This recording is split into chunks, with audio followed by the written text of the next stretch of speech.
All right, man. So Karate Kid today. Yep. Okay. And, okay. Five, Four, four, three, three, two, two, one. one. Play. Play. All right. Columbia Pictures logo. The lady with the big torch, I think, or is it her hand? I don't know. I I once thought taught a that was class. Queen Elizabeth. Do you think that's not Queen Well, Elizabeth? I was gonna say I once taught a class where this was a logo. It was about advertising or something, and this was a logo shown. And it's like, who is this lady? And everyone in the class was, it's the Statue of Liberty. It's like, no, no, no. It's the Virgin Mary. No, it The isn't. Virgin Mary. It's the Mona Lisa. Well, it's amazing. Like they all had these. It's Mona Lisa. It's the Virgin Mary. It's the Statue of Liberty. It's who did you say it was? Queen Elizabeth. Queen Elizabeth. She has no identity, and there's so much speculation as to who she is. It's interesting. I don't think anyone will ever really know. Unless we All searched right. Wikipedia and it's probably right on there. It's Harvey Weinstein's mom. That would be bad. Her name is Columbia Arthur.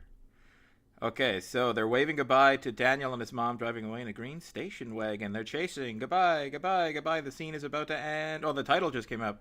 The This is Karate bad Kid. for a second. Karate Kid. Ralph Macchio. Ralph Macchio's in this? Noriyuki Pat Morita. Wonder why they put the guy's name in quotes in the middle, like just in case you ever meet him on the street. Now you know he's okay with being called Pat. And I am in karate class. I've been in karate for I think 4 or 5 years. And you're a kid, correct? Uh no. So you're not a Karate Kid? I'm the karate middle-aged guy. Oh, so you're like Ralph Macchio now, except he doesn't actually go to karate. This is getting confusing. You're in karate, so you'll be able to give us, like, what would you call it? Insider. Insight. Yeah. Yeah, insider information, insight into what it's really like to be embroiled in the world of karate and all the karate championship tournaments and I things really like that. feel like this movie had a big influence on the popularization of karate. Like, seems like a lot of people who are instructors saw this movie and I bet. I bet it was like they specifically refer to this movie. oh yeah, I bet it was like a huge selling point too. It's like, that crane kick? We teach that here at our dojo. And I've never and stuff. learned it, but there's different kinds. I think karate, it was in Okinawa, and that's where the U.S. military was. And then Elvis learned it and incorporated it into his act, so that helped popularize it.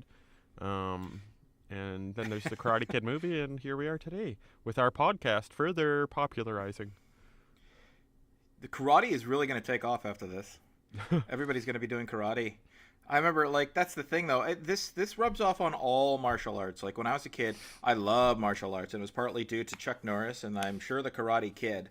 But we only had Taekwondo in my town, so I took Taekwondo. And it was funny that my Taekwondo teacher, he's my cousin, right? Like, it was a small town. So, but we knew him, but you could tell he was still annoyed when, my mom would say things, for instance, like, David, your cousin?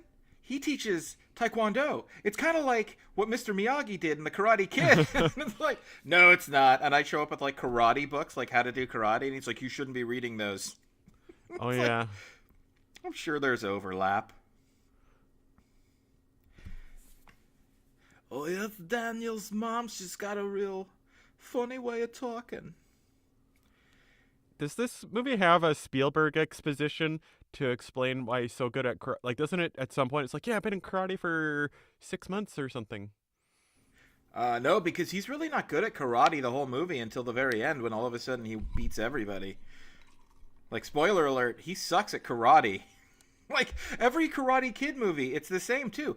He develops all this expertise, but it's like an on-off switch. He sucks, he sucks, he sucks, he sucks. Boom, he wins the tournament. Karate Kid 2, he sucks, he sucks, he sucks. He loses, loses, loses. Boom, he kicks the guy's ass at the end. Karate Kid 3, same formula. It's like Daniel-san, they don't have to explain why he's good at karate because He never really is good at karate. He gets divinely inspired, like when Super Mario throws his hat to possess people in Mario Odyssey. Like some angel of karate possesses Daniel just before the tournament.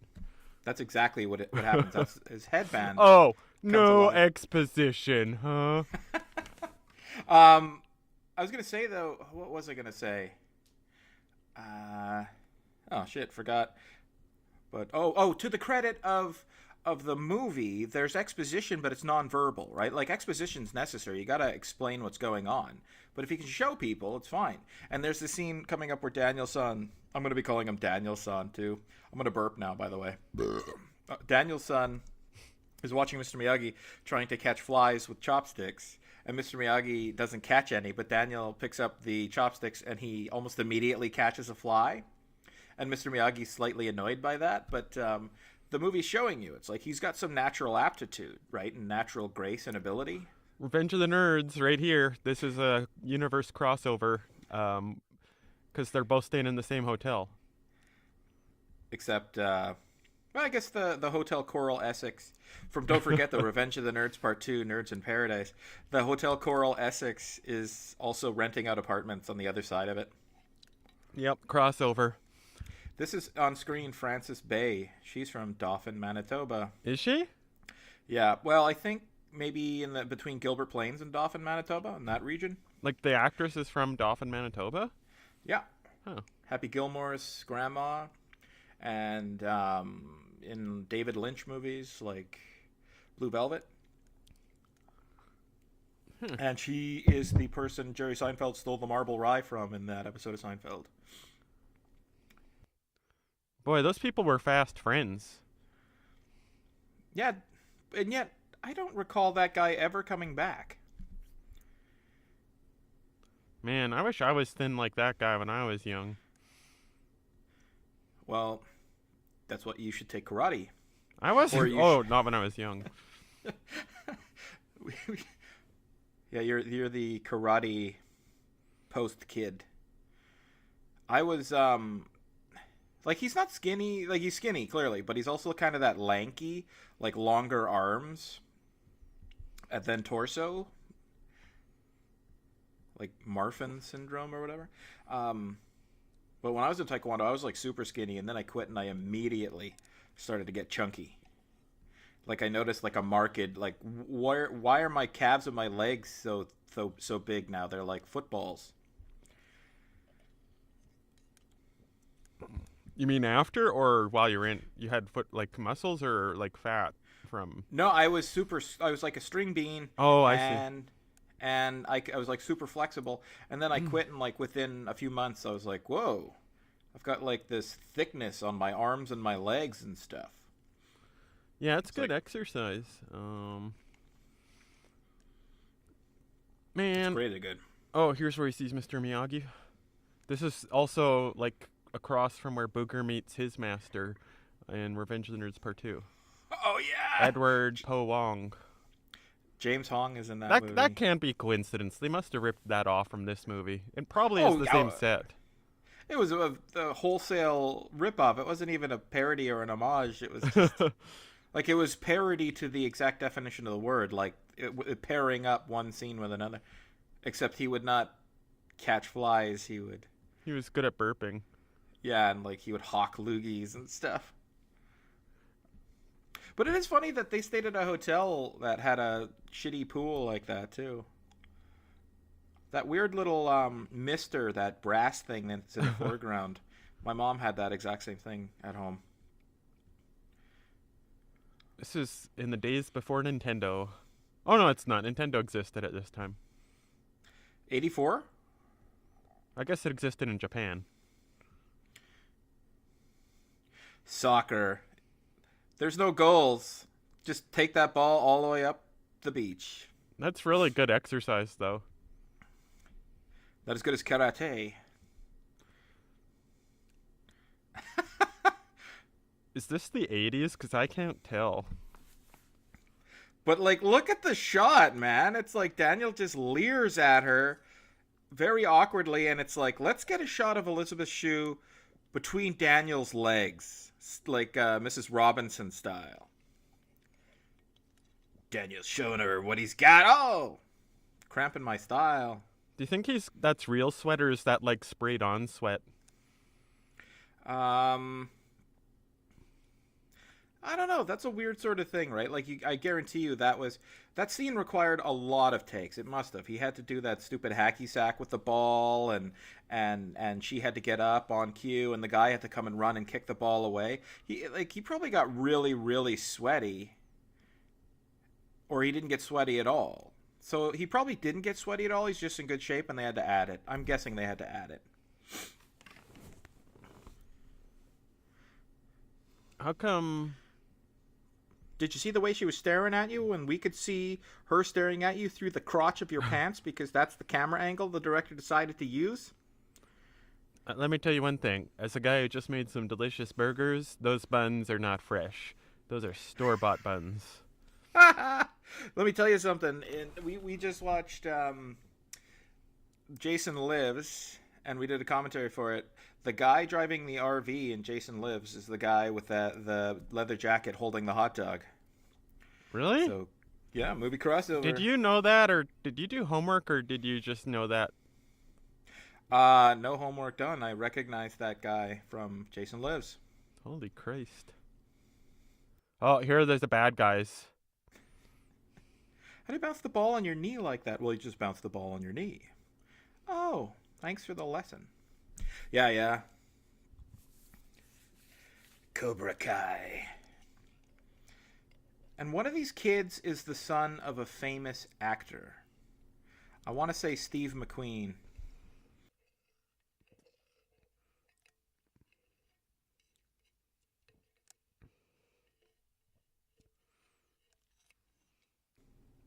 Whoa! She's playing with his balls, man. Oh. Johnny, can't you count that's just one ball? Well, yeah, because he had testicular cancer. She's, like, older. Like, the clothes she's wearing make her look a little younger, but it's obvious that she's pretty... I wonder how old she is in this movie. Was she born in, like, 1960... Between 1960 and 1965? Really? She'd probably be, like, anywhere from 19 to... But she's playing like a 14-year-old or something, isn't she? Or I don't know. 17. Wow, that guy's pushy. Cobra Kai's, she references them. Oh, yeah, that's all they ever do. What's the name of the evil karate dojo team? Whatever. Cobra Kai. I thought that was like something from G.I. Joe.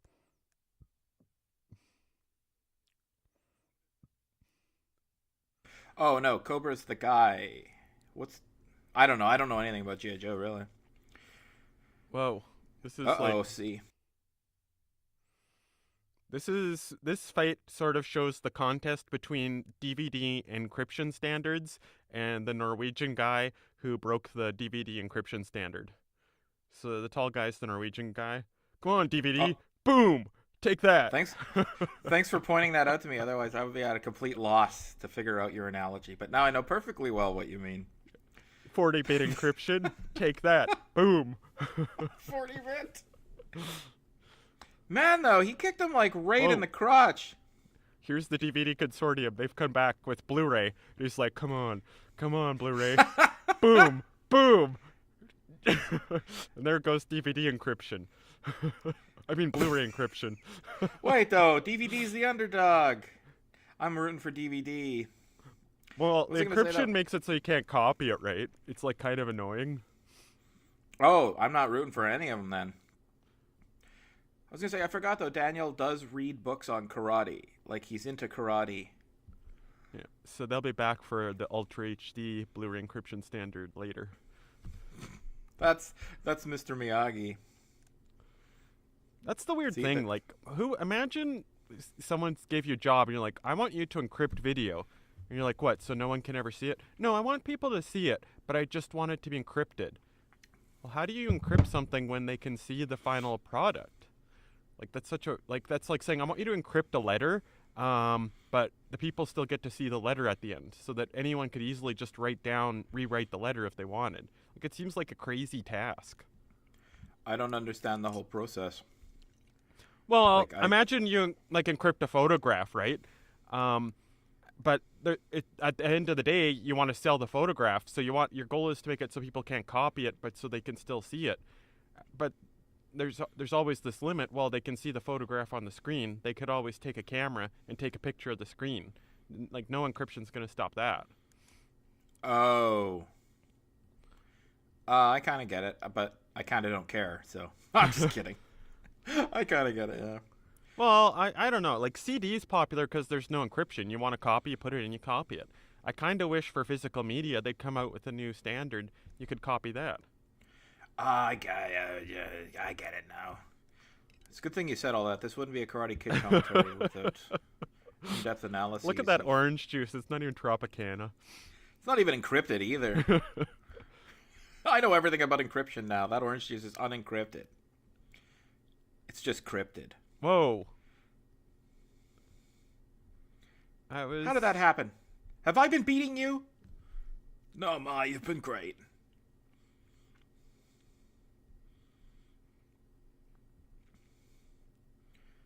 Daniel, you're a victim. I won't be a victim. Yeah. Oh yeah, the soundtrack to this was pretty good for its time. Like one of the greatest songs ever written in it, but also they had that Cruel Summer. Is Michael Jackson in this? Michael Pat Noriyuki Jackson. That's like also Mr. Miyagi's real name. It's I can't say it. Noriyuki Pat Morita, or Noriyuki Michael Jackson Morita if you want. There's the guy who beat me up slightly. Look at their feathered hair. Poor DVD, just going slinking around, pretending it's still encrypted when it's not. DVD, just so easily trounced by any DVD. Well, it's like there's this huge consortium, Sony, Microsoft, all these companies try to encrypt DVD. And then like this one Norwegian guy, it's like, yeah, I broke it. And well, how long does it take to decrypt? Well, on a Pentium 3 400 megahertz, about 18 seconds. Okay. That guy's my hero then. Thanks for, why is she, oh, for standing up for her. But it's funny that all the other guys were like, we can't be Daniel's friend anymore. He couldn't beat the best karate guy in town. She looks like a little bit chunkier than him. Like he's like so thin compared to her. Hey, man, Elisabeth Shue deserves better than being called chunky in our commentary. It's just, no, I'm just kidding. Well, I mean, she's thick. Yeah, no, there's nothing wrong. I'm just saying like like he's just really thin, and now every girl on TV seems to be thinner than her. Oh, yeah, like, that's not the kind of physique that you would... But this is, like, a more innocent movie, where it's, like, yeah, they're teenage kids, they're not supposed to be sex symbols, but, like, it's, like, the sleazy Hollywood of today is, like, we have to have, statuesque girls playing 14-year-olds. It's like, are you kidding me? John G. Avildsen had some class. And really, that's what it would actually look like to see these people cheer. Whoa, she's got moves. Is this the Karate Kid or the goddamn soccer kid? What are we watching here? Ladybugs, before that kid offed himself. Oh, cool. I was like laughing and then I realized. It's like, because Ladybugs is so funny, I just break out into laughter. And then I realized, Jonathan Brandis didn't. Yeah, he offed himself. I don't like aggressive males on my teams. Yeah. This school sucks because there's like a clique of boys that want to beat me up. It's funny, like she's trying to convey that she's distracted and not doing her best work, but that's about as good as that cheering squad is getting. Like slight movement from swaying from side to side, clapping out of any kind of rhythm. Well, cheer is not really a well compensated sport. It's like, oh, you can bounce a ball? Oh, well, you might be able to get $100 million. Oh, you're really good at cheerleading and acrobatics? Yeah, I guess we'll maybe take you for 30,000. Yeah, you're good at acrobatics, gymnastics. You're good at choreography. You're good at chanting. You're good at lyricism. You're good at song. Yeah. You're like a quadriceptal whatever kind of threat. You're like every possible thing, and they won't even let it be called a sport. They did an entire episode of Penn and Teller's bullshit about that and how it all was spurred on by this one lady who had these old-fashioned feminist views, and she didn't like that girls who were cheerleading were always very, very pretty looking.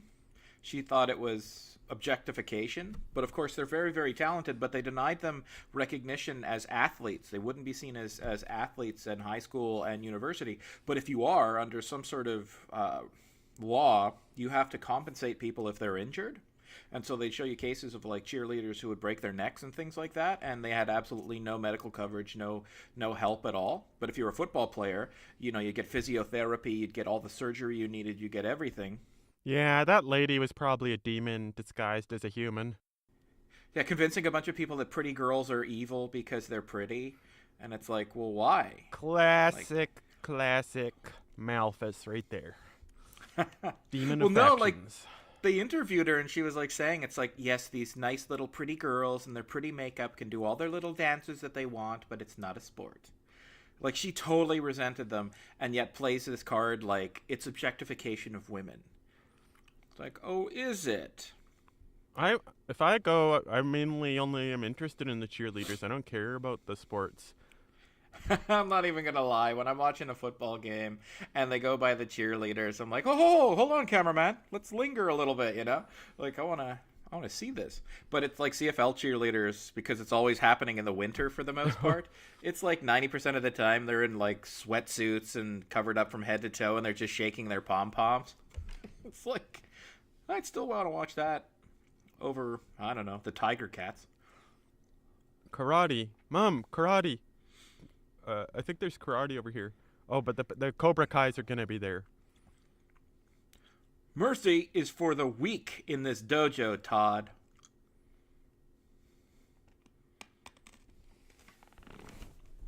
It's funny how self-indulgent he is. This movie Like, sets the precedent for it's like, oh, if it's a white instructor of karate, then he must be really egotistical, and if he's an Asian one, then he must be really competent. But yeah, my instructors have all been good. I don't know, but they're not like this guy. every karate instructor I've ever had has been this guy. Because I've never Oh, taken you've karate. never had any, yeah. So Yeah, I've learned all the karate I've learned. I've learned from this movie, and I'd rather learn from him than Mr. Miyagi. So there you go. I subscribe to the karate school of karate is not for the weak. Mercy is for the weak. oh, But yeah, it is interesting. Although I don't know, I watched this movie No Retreat, No Surrender, and every karate instructor is white in that movie. And like one is good, one is bad. One is Jean-Claude Van Damme. like where they're throwing the punch again and again. That's what I do. But I usually don't punch like that. But Quintessential karate.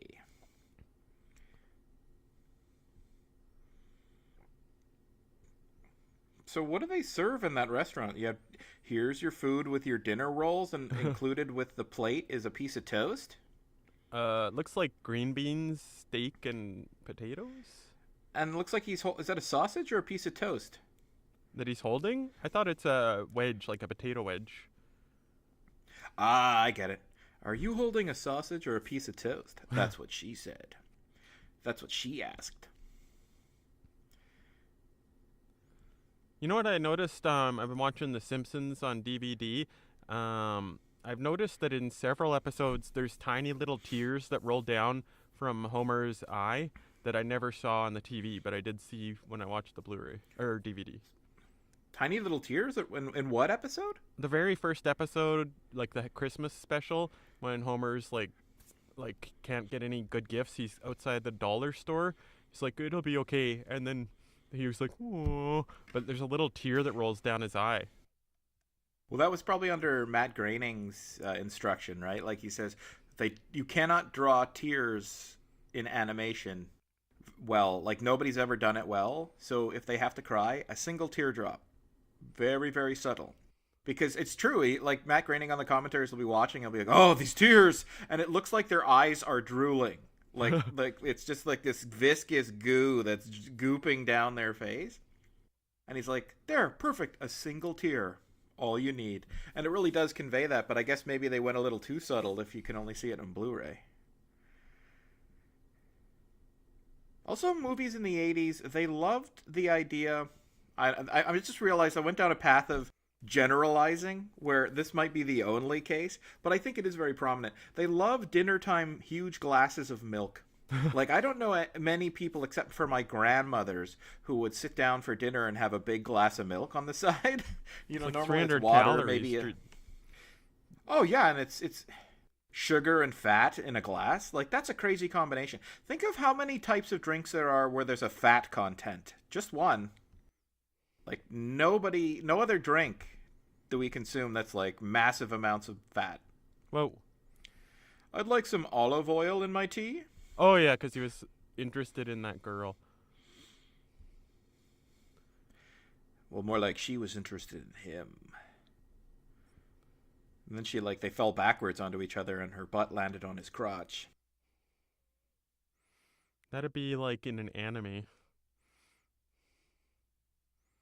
Butt landing on crotch? Yeah, it happens in like every cartoon. It's like some girls like falls or he'll fall and his face will be in her like crotch or on her boobs or something. It's like, oh my god, I'm so shy.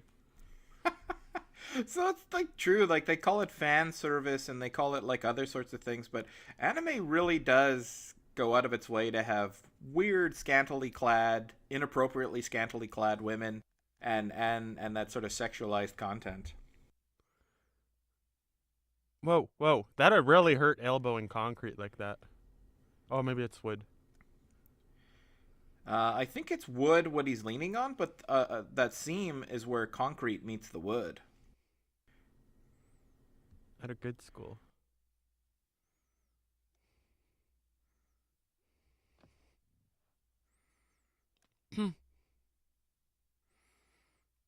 uh, are they from New York? I thought they were from Jersey or Brooklyn, maybe from one of those New York boroughs. I treat all of that as the same. Like if someone says they're from New Jersey or Brooklyn, that means New York to me. If you're from the east side of the continent, you're all from the same place as far as I'm concerned. Newfoundland, New York, the Panhandle. Well, they're right beside each other. Isn't Brooklyn or Manhattan's like an island, and they're like right beside each other? Oh yeah. Manhattan and is like kind of couched in between New Jersey and Queens and Brooklyn and the Bronx and stuff like that. But yeah, the New York has 5 boroughs. Burros, 5 Spanish donkeys. But yeah, they're all in the same area. Where does he go? You notice that girl walked by him and he Put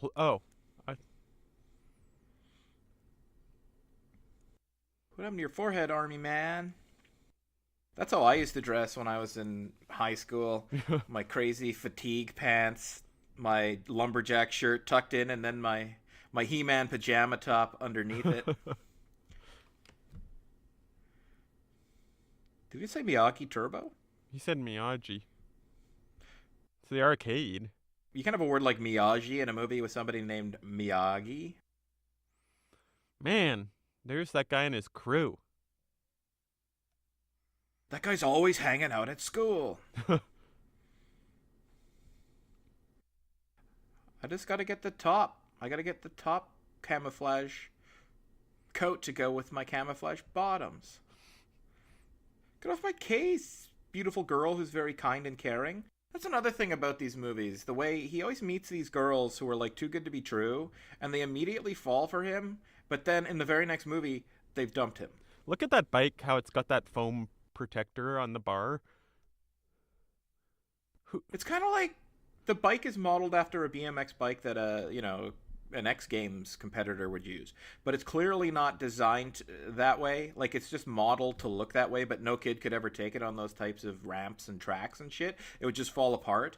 But it's got like all this cushioning anyways. It's like those crappy skateboards they used to sell with like protective little bumps and pads all over it, because it's like, don't try to use this like you think anyone, like actual skateboarders use skateboards. It will break. So I think that's why that padding was there. Also to protect kids who are like, I'm going to take it off a ramp, and then they go flying up in the air and their crotch lands down in the middle of that part of the bike. I like to think the nerds from Revenge of the Nerds got a hold of the bike and made a few improvements, just like they made to that throwing spear in the first movie. They modified the bike to ride according to Daniel San's limp-wristed way of riding the bike. That's what they said, right? It's like, yeah. we've made this, we've modified the javelin so that it accommodates Lamar's limp-wristed throwing style. Like, they just had no qualms about, this guy's gay, so it's every gay stereotype. This guy's Japanese, so it's every Asian stereotype. This guy's a slob, so it's every kind of stereotype of gross people. Although that's kind of what you'd expect. But like, every character was an archetype and totally stereotypical. But we loved it, man. Now everybody's so nuanced. Concentrate.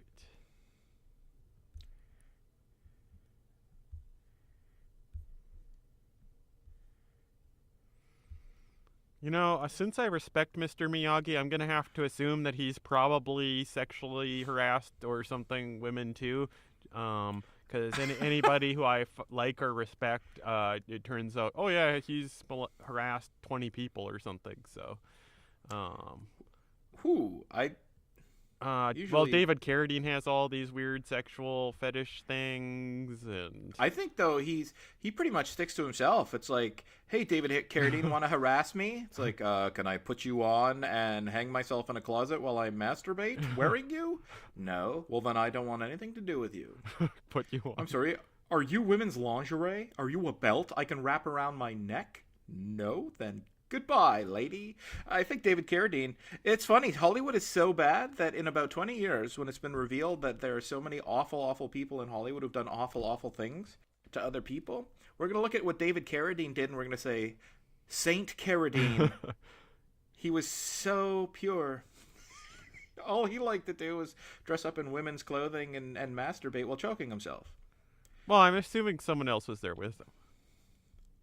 Yeah, the Chinese mafia, who, according to David Carradine's brothers, had him killed and humiliated for being too good at kung fu. I don't know if that last part was correct, but it was still kind of crazy. Mr. Miyagi. Like, what kind of crazy industry is that? It's like, oh yeah, I used to work with Roger Corman. Well, let's list some of the people, but there's David Carradine, who like had this bizarre death. And then there's Sylvester Stallone, and I don't know who else. That guy, the Terminator guy. Like, birds of a feather. They're all out there. I think that there's Ron Howard, who had that weird daughter. There's, just kidding, his daughter is delightful. But I think you've named only one person who had a slight scandal. Well, Sylvester Stallone. Imagine that was in your office place. It's like you're like 30 coworkers and one of them like dies that way. It's like a weird office place. I don't know. I bet 30 people in any room. Like, especially, it's not like you're hiring people based on, well, I guess in Hollywood it's like everyone does the same kinds of jobs, so yeah, I guess it would sort of stand to reason that if one person who acts is into these kind of crazy things, maybe other actors are, but I don't know. Well, David Suzuki, I think he had some complaints by something against him, didn't he? David Suzuki. I know a lot of people complain about how hypocritical he is when it comes to environmentalism, like his massive homes that he owns, his fortune, his carbon footprint, and things like that. But I've never heard any claims about I thought he like sexually sex harassed scandals. some master's students or something. That could be. It's funny. People have pointed out this correlation, and it's starting to become this thing is starting to become more highly and highly correlated. But the more sensitive people portray themselves to be, and the more they purport to care, especially about other groups of people and concerns involving social justice and equity and stuff, the more it turns out that they're really sleazy and have victimized people, right? Like people who they don't talk about other people as individuals, but as entire groups, right? Like they fixate on, whether you're a man or a woman, your race and things like that. And then they always talk about how important it is to be tolerant towards people in those groups. They tend to be the least tolerant and the most sleazy and the most horrible victimizers. So maybe it's true with David Suzuki. He's always been that kind of, I don't know. You don't want to know the horrors of Mr. Rogers. Actually, is he not? He's good through and through, right? Like I think he's actually a minister or something in real life. And in his day-to-day life, like outside of the show, people have said he went out of his way to be incredibly charitable, and he was just kind and caring to a fault. He was on PBS though. Yeah, here's the Revenge of the Nerds party, Halloween party they hosted at the Hotel Coral Essex. Oh, yeah. Halloween costumes in movies. That one girl's got kind of a Gina Gershon mouth going on. I don't know what to say about the Gina Gershon mouth. I thought she was Princess Leia. Whoa. They have their arms around each other? I don't know. Where have you been hiding all my life?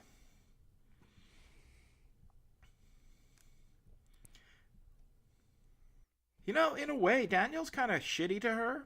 And this is kind of like one of those abusive relationships where the girl keeps coming back and the guy's a real asshole, and yet, inexplicably, she's hanging on.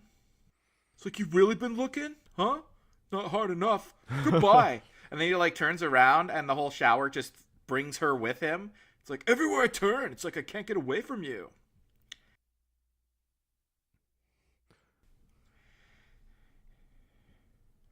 Johnny Cobra. Johnny, that stupid wasp, evil guy. Movie wasps. They're the worst.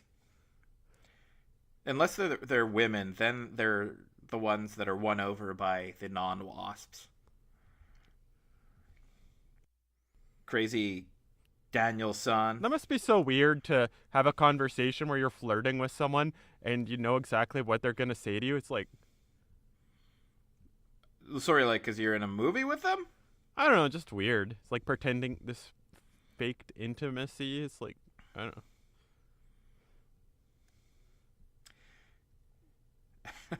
He's got a seatbelt around his waist. Yeah, I don't know. I figure the women in my life have been pretty good at faking intimacy. They don't tend to stick around, so they must have been faking it at some point. That bathroom has really low stalls, don't you think? Oh, they have to have low stalls for this stunt coming up. But as far as that faking intimacy goes, you've been in relationships. We can all relate because at some point the relationships, they don't just end on a dime, right? They don't stop on a dime. You pretend you care more about the person while you're figuring out a way to leave them.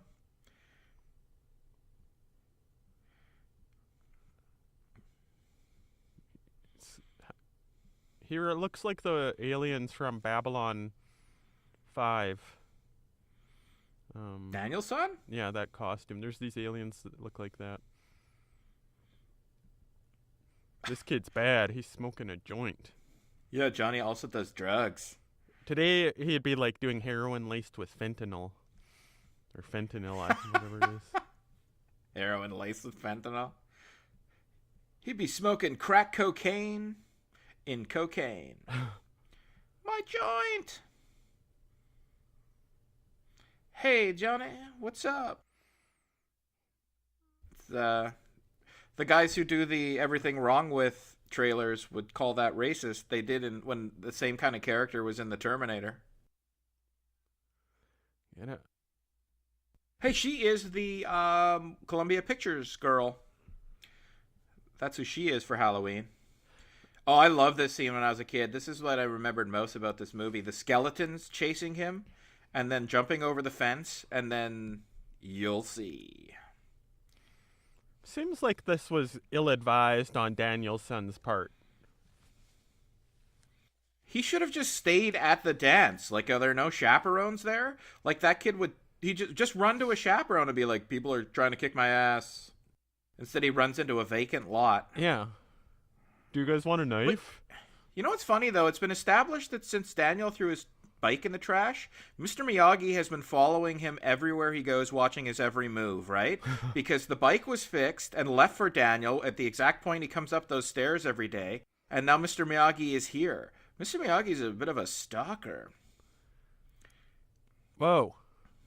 Little wimp can't beat the 8 of us.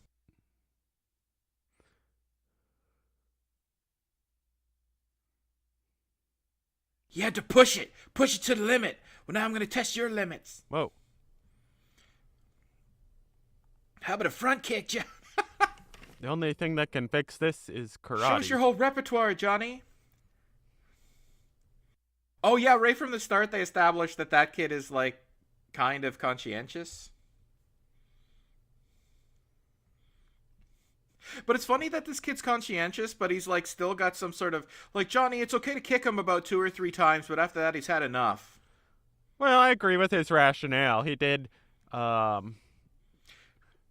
he would only... If he didn't say he's had enough right from the beginning, it's either because... Like, obviously, there's a threshold, right? Like, he's getting too hurt. But I doubt it's because he's like, no, 3 kicks is perfect, but 4 is too much. But he's kind of like, I can't say anything. Fuck it. It's not worth keeping these guys as friends if I don't say something now. Yeah, that might be the way he's thinking. I don't know. It's like one kick he can recover, 3 kicks he can recover, 4 kicks I don't want to go to jail. Yeah, 4 kicks and like you're bruising organs potentially. So can he really do karate in real life? Mr. Miyagi? Yeah. I'm assuming no. That's the thing. In these movies, his moves are always so funny and stilted. Like, he's less, like, he's small, right? His appendages are very, very short. So when he, like, fights people, he sort of crouches down. He reminds me of, like, Yoda or something. Like, Yoda's little lightsaber only goes so far, so Yoda's got to move, like, low and then jump up and do, like, quick little bursts and stuff like that. Like, he does these little kicks and he hits people in the knees and they fall down and then he punches them in the face. Like, so, I don't know.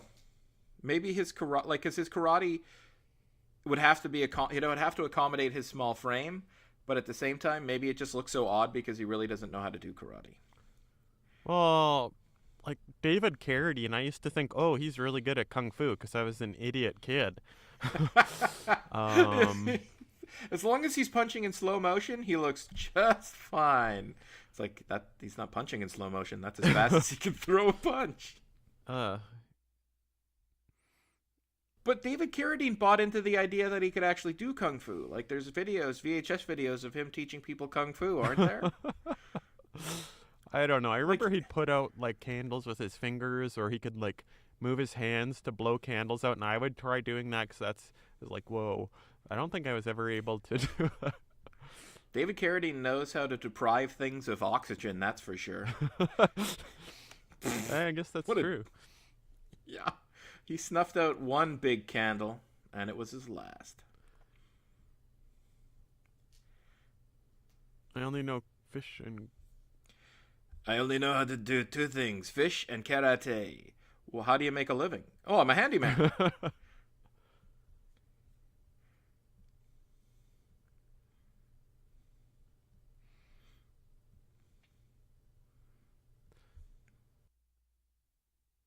Shit in one hand and put karate in the other and see what fills up first. It's like karate has this noble history, and then it was made use of by the Imperial Japanese Army and put in schools, and they added colorful belts to keep kids interested. It's like... Is that why they did that? Yeah, I think it used to be just black and white, but they're like, we got to get more kids in the army, so... Did you hear that story about how Pearl Harbor and other Japanese attacks that were carried out very, very well and effectively, although brutally violent, of course, came about because they would have for years and years and years first-year university students, history students, in classes dealing with the history of war. They'd have them write an essay on how would you attack your enemy, and they'd get in dozens and dozens every term of these papers, and some of them were really good, and they actually implemented those strategies into attacks like Pearl Harbor and stuff like that. Well, apparently, I was just noticing today, like, there's the X-Files. There were the three nerds on there called the Lone Gunmen who got their TV show, the Lone Gunmen spin-off, at only 13 episodes. But in 2001, one of the episodes featured someone trying to crash a plane into the World Trade Center.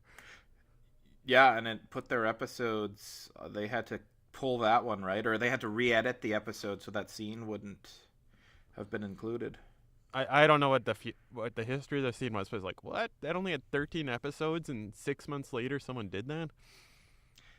It was too much of a shift in tone. I think it was a good show, but it was like, if you like the Lone Gunman on the X-Files, that's not what you're getting, right? Like, it's kind of like the opposite of Lou Grant. If you like Lou Grant on Mary Tyler Moore, really funny, goofy show, you're not going to like him on Lou Grant, the 1 hour dramatic series where it's a serious show about journalism. But it's like, so it's kind of, it's the reverse of that. My mind just went blank then. What the fuck were we talking about that I just compared to Lou Grant? Lone Gunman.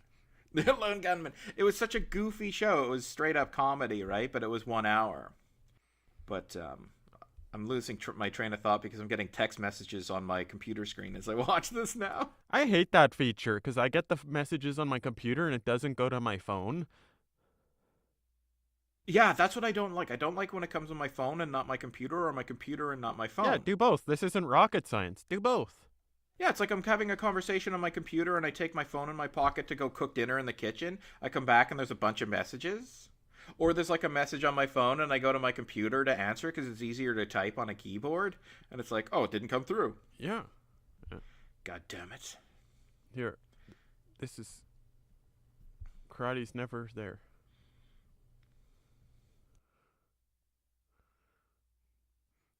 Not really. I don't know much about anatomy, so I don't know what part of the body you're pointing to. One thing I noticed that's interesting in karate is like the instructor I have who's really loud and who you would think is aggressive, we almost never do physical fighting in the students. And then the instructor I have who's like quieter, like that class, there's always sparring and stuff like that with gloves and so. That seems to align with karate's philosophy of the reason you do, in any martial art really, you do a kiop, I guess they call them, like those loud shouts. Yeah. Is because the sound and the intimidating motions are enough to throw your enemy off, and you don't really have to do much to get them to run away or relent. And so maybe the loud karate master fights less because his loud, assertive sort of demeanor is enough to put his opponents off. And so he just naturally tailors his karate lessons towards that. Well, I think they do sparring with just the black belts, but maybe with younger students, he's like, it's just not worth, like maybe one or two kids hit each other. And then it's just, it's not worth the hassle. Yeah, that could be it too. There's a young kid sparring. Like, there's always, I remember when I would spar, I was only 5, right? And I was probably the youngest kid, maybe like 4 or 5. I was just, it was the summer before starting kindergarten. And so, I'd always have to fight this girl who was like 8 years old, but really small. And I was still, for a boy the same size as a girl is going to be still stronger than the girl. And like I'd always kick, and I'd not pull my kick or my punch at the right time, and I'd hit her in the stomach or something, and she'd go down and be like crying. And then my instructor would be like, "Oh no, not again," you know. And then everyone would look at me like, "You thug, you horrible, horrible thug. Who hits a girl?" It's like, well, who pits a little boy against a girl like this? And then we'd have this long discussion on the ethics of martial arts, but. Yeah, it was always like, you can't let little kids fight because something's going to go wrong. Someone's going to get a bloody nose. Someone's going to fall and get the wind knocked out of them. There's going to be tears in the eyes and shit. These are really disciplined karate practitioners. Like, they already have the judging and stuff. Well, you notice they're all the same age. They're probably like 16, 17. Oh, Lamar's in this. Wow. Whoa. So, again, yet another connection to Revenge of the Nerds 2, Nerds in Paradise. Whoa. Yeah, right. Look at the. Oh, I was gonna say, do you have a black belt yet? No, I'm purple belt. But you just don't go to your testing all the time, though, That's right? Like, right. That is Lamar. It's like exactly like Lamar. well, it's the actor who played Lamar. Is it? But yes, That's seriously Lamar. I'm not even kidding. I wouldn't just look at some black actor and be like, "Oh, and look, he's black, so he's Lamar." No, Well, that's he the looks actor who like played Lamar too, right? He like, and he has the same posture and mannerisms of Lamar.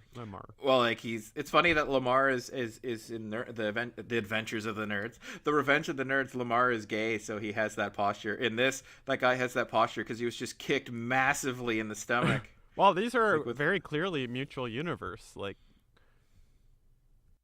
yeah, there's a lot of overlap. this is exactly what U.S. and Japan relations are like. We're so good, Japan. Well, you do have like 10 times the land area of us, America. It's like, nope, we beat you, Japan, because of our skill. It's like, sure you did. Are you talking about hockey? No, World War II, it's like that guy. Oh, That's like Japan and America right there. I thought it was the classic Japan versus America World Cup hockey, which is like a combination of things that never like there's no Japanese hockey team, there's no World Cup for hockey. There's no. But yeah, I know what you mean. Like I knew it was World War II, but it'd be funny if it was like some obscure competition they had back in like in the 70s or something. What's oh they're gonna meet at the he said so they said they're not gonna fight until the championship. Oh, is that is there a movie happening in the background or something?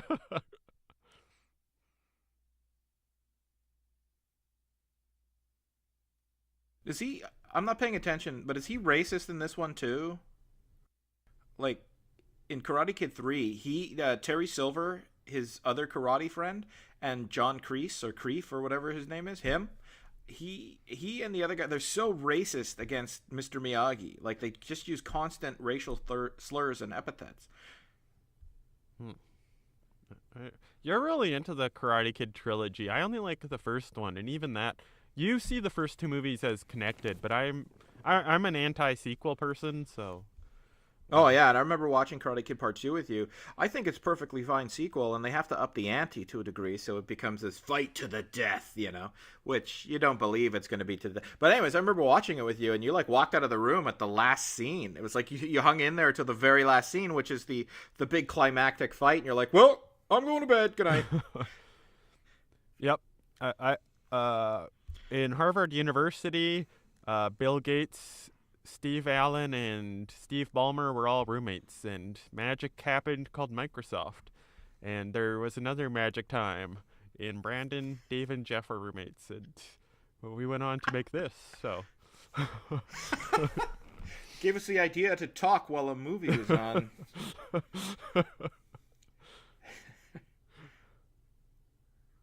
It really was. It was like an incubator for novel ideas. Steve Jobs and Steve Wozniak working away at HP decided, you know what, we could make Apple computers. And then there's us. It's the same as that Simpsons episode where Homer's like, of course, bowling, get your bowling. And he like starts firing a shotgun in the air. After he reads like all those books on economics, it's like he looks at or business and economics, and then he's reading advanced business and economics and business for beginners. Then he's looking up the definition of business in the dictionary. Of course. Yep, here's our whiz-bang gimmick to get money. We're going to enter an already crowded market and put out content that is mediocre. Oh, you were saying how we were gonna make a super special survey for our fans. Yeah, that was a joke though. Oh. I mean, like we could do that once people start like commenting or something.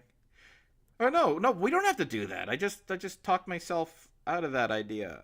If people want to say what they think, they'll just comment on YouTube, right? Like we don't have to put out a survey. Who are you going to give the survey to?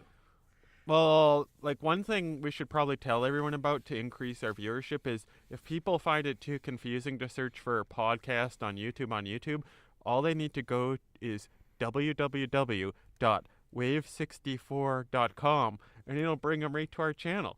No more confusion or things like that. It's just the simple phrase www.wave64.com, just like the file format everyone knows and loves. Which is spelled WAB64. Yeah, like Mario 64 and the Wave audio format. There you are, man. You want to know a weird story? I got a phone call. I got that website from GoDaddy for 99 cents, and I got a phone call from this guy in Toronto. He's like, "Yeah, we're just wondering how you like your purchase." And I was like, "You're calling me from GoDaddy to see if I'm happy with my 99-cent domain name web purchase?" He's like, "Yeah. Yeah, it's working all right." Hold on, could you stay on the line?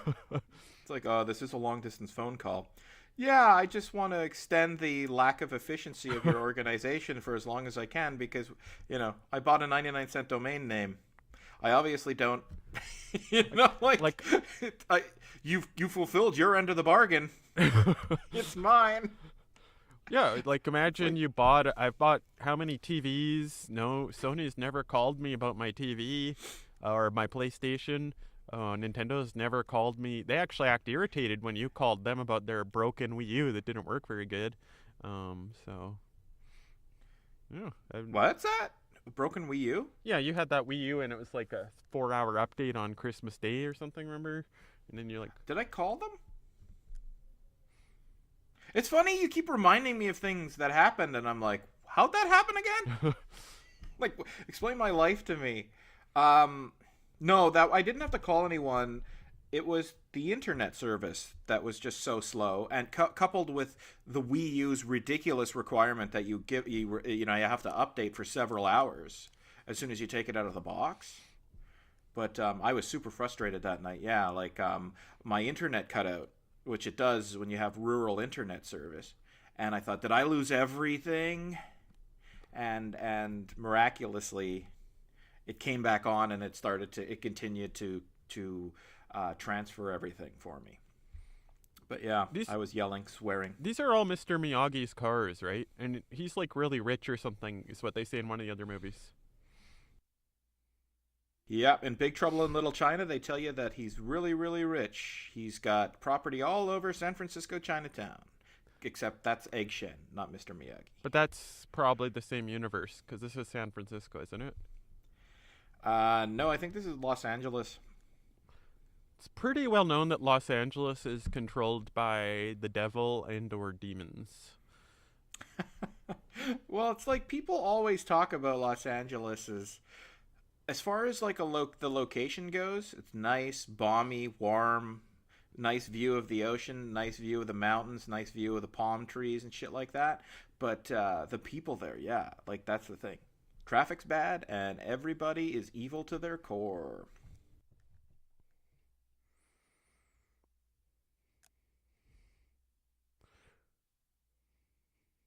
Oh man, that guy is gonna do very well in karate. He's totally faked out by a girl who taps him on the shoulder and then sneaks under his line of sight by ducking down 6 inches, and he's like, "Where'd you go?" He'll really kick Johnny's ass. Well,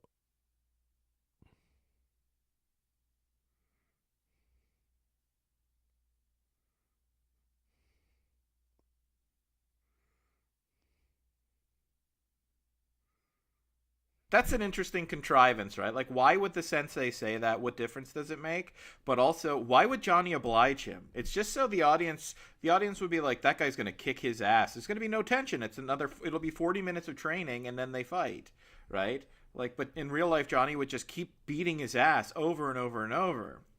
So they have this pointless plot contrivance where Sensei says, "You can't fight him, Johnny." Coach says not to let him get a boner.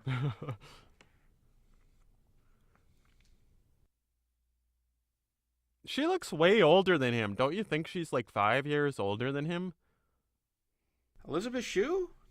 She just looks so much older than him, and her head looks huge compared to his head. Look at her, like Well, ignoring her hair. She's got to be like way smarter than him. so how did your marriage go to Elisabeth Shue, Jeff, by the way? It ended. She didn't like being told she had a huge head and looked really old. It'd be funny if you had a relationship with her. Or you meet her on the street one day and it's like, you look old and your head is as big as the principal's head from Karate Kid.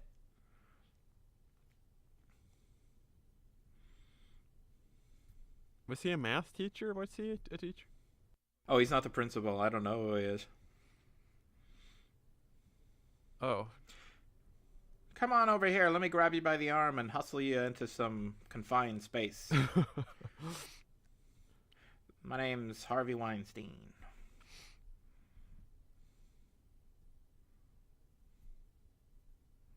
that's what it's like in real life. Yep.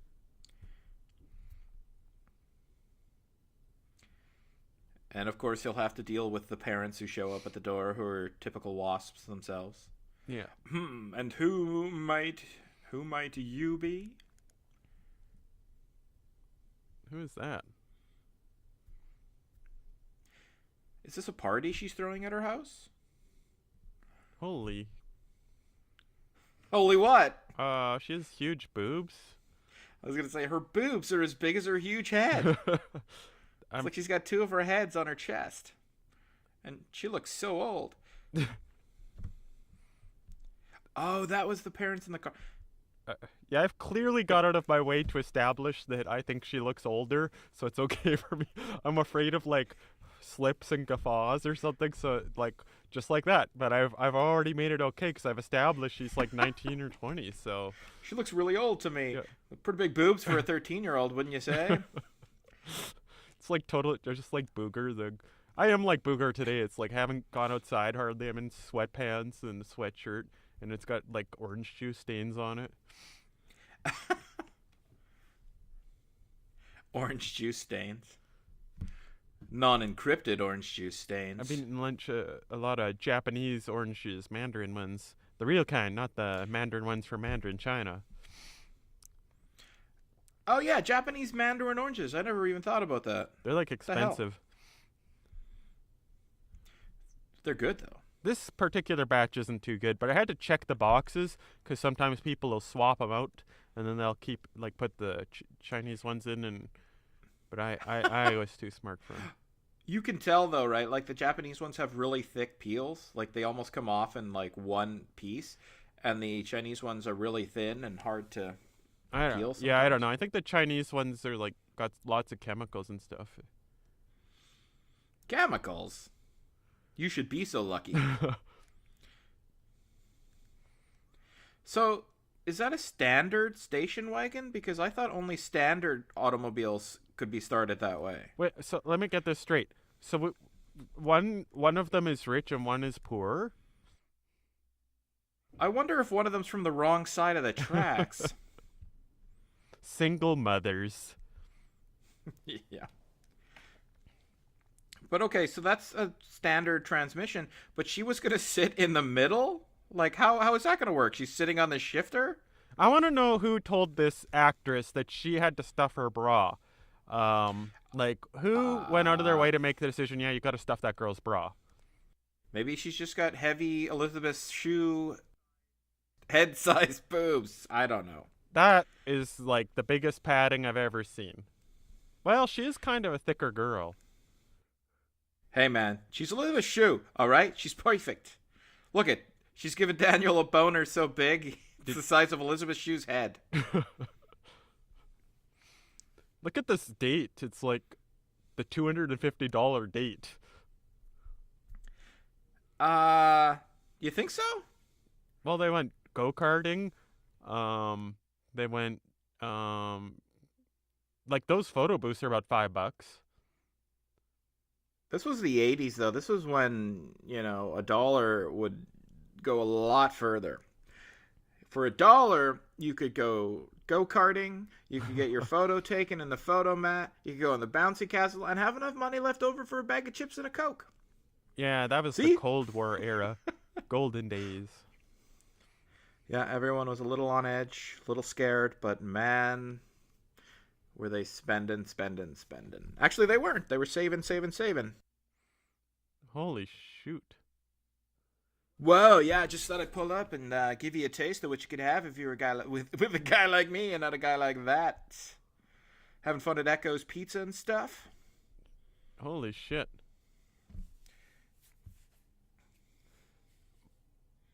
Oh, isn't that the Karate Kid?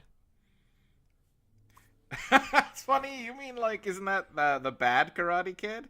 Like it's like in the movie the Karate Kid is actually William Zabka's character. They made fun of her car, but if I had that car today, it'd be such an attention getter, like that baby shit green.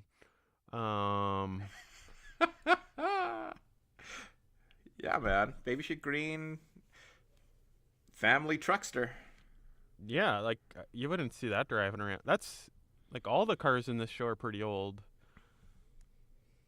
It's almost like they're from 1984 or older or ago. Man, he just came off some crazy X Games style. That's not even a BMX bike though. The what do you call it? Lamar, he's like, um, here's what would happen in real life. She would keep dating the richer blonde guy, and then just have Daniel on the side, because Daniel be like fitter and cooler, and he'd like have a tattoo. Yeah, girls always keep the more diminutive, less attractive, less wealthy guy on the side for I don't know what. Look at now he's got like this huge Japanese garden in LA. It's like, oh yeah, I never noticed this huge Japanese garden right next to my home. No, he doesn't. Daniel-san doesn't live anywhere near Mr. Miyagi. Or is that what you said? Or Oh, he was saying I'm Hare missing Krishna. He was making fun of Hinduism. that? What? Because I thought that was like its own sort of makeshift religion. it's like a branch of Hinduism. Because Krishna is one of the main gods of Hinduism. There's Brahma, or But is it like? Krishna, Is it actually Shiva. recognized though, or is it just like I think, well, like like Hinduism isn't like the Catholic Church. It's more like, I don't know, huge, chaotic, mess of gods. okay? I like Hinduism. Well, regardless, though, in the '80s, Hare Krishnas were made fun of all the time. In like the movie Airplane, Yeah, and they're running in joke. Dawn of the Dead.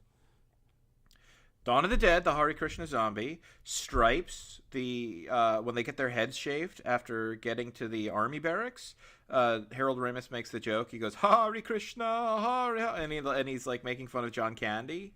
And in this, and oh yeah, the Kentucky Fried Movie, they had this commercial for Willer beer instead of Miller, where it's Willer time. But it was like Hare Krishnas, and they're chanting and they're proselytizing on the street corner, and it's like after a hard day, you want to reach for a Willer, and it's like all these Hare Krishnas in the bar, and they're like chugging beers, and one guy reaches out and like grabs the waitress by the ass, and then he like laughs and he drinks his beer. I was like, yeah, they totally go after, or not go after, but make fun of Hare Krishnas in the late '70s to mid '80s. They are known for a marketing technique, which is they would give away a flower, and then because they figured out that if you give someone something, then they're more likely to reciprocate by giving you a donation. So here's our gift. I think, yeah, Hare Krishnas, it's called ISKCON, International Society for Krishna Consciousness. Maybe they were a little culty. I think maybe they had renounced all their possessions and gave all the money to the organization. I don't know. Yeah. But Hinduism is, I don't know. That is quite the racket. I'm going to go out there today, right now, on the streets and be like, join my religious sect. All you have to do is give away all your possessions. Just leave them in this apartment over here. It's like that apartment with all your stuff in it. Mm-hmm. Religion. Get all friends, their stuff. Religion. Now what do we do? Shave your heads and go hang out at the airport. Get more money. Oh, and this is where he does it. Let's see if this scene was correctly Yeah. spoiled. And you can see that little crappy optical effect for the fly. Was that an optical effect? I thought it was. It looked like it was a little. I thought it's a fly on a string or something. Good luck. I don't know. That's a pretty sophisticated practical effect then.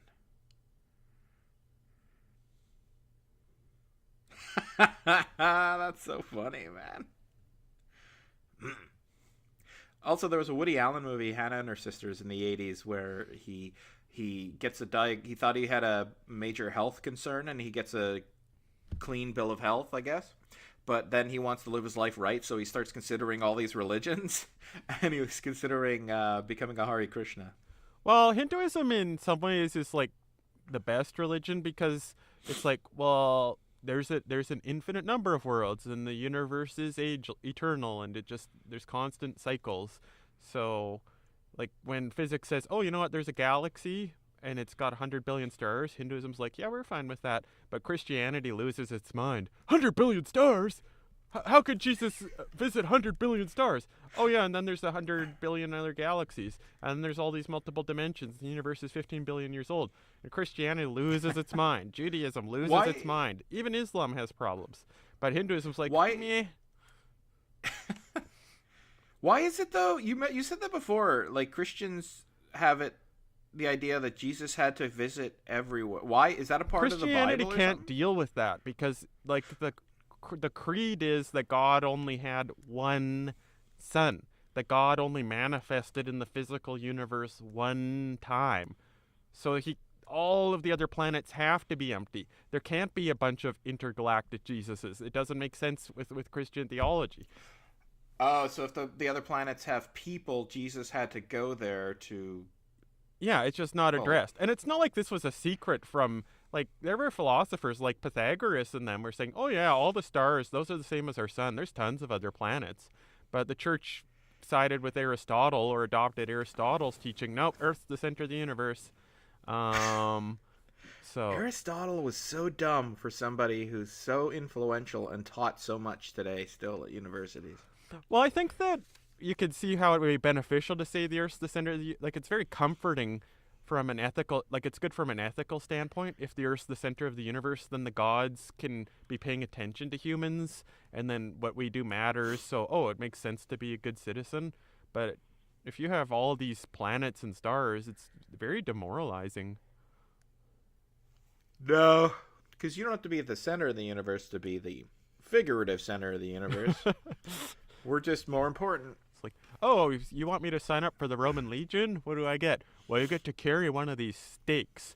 It's really heavy. It's like 100 pounds, and everyone gets to carry one. And then we go on these long marches to build forts. And then you have to carry your armor and stuff. And you're probably going to die, but you should do it. Like, okay. Because you're at the center of the universe? I don't know.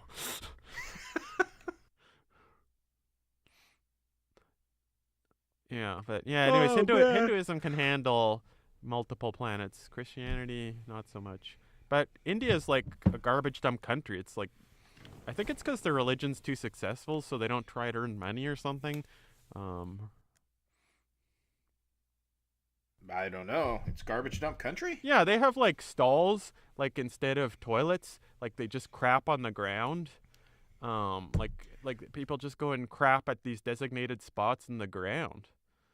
In a hole in the ground. No, it's not even a hole. It's like a. Not even a hole. No, it's bizarre. My friend who visited there showed me these videos. It's like, what the hell is this? It's like these designated spots, and then they have rats because people worship rats or think they're holy, so they don't want to kill rats. They have cows. They don't want to kill cows. Like they have all these bizarre beliefs that have negative effects.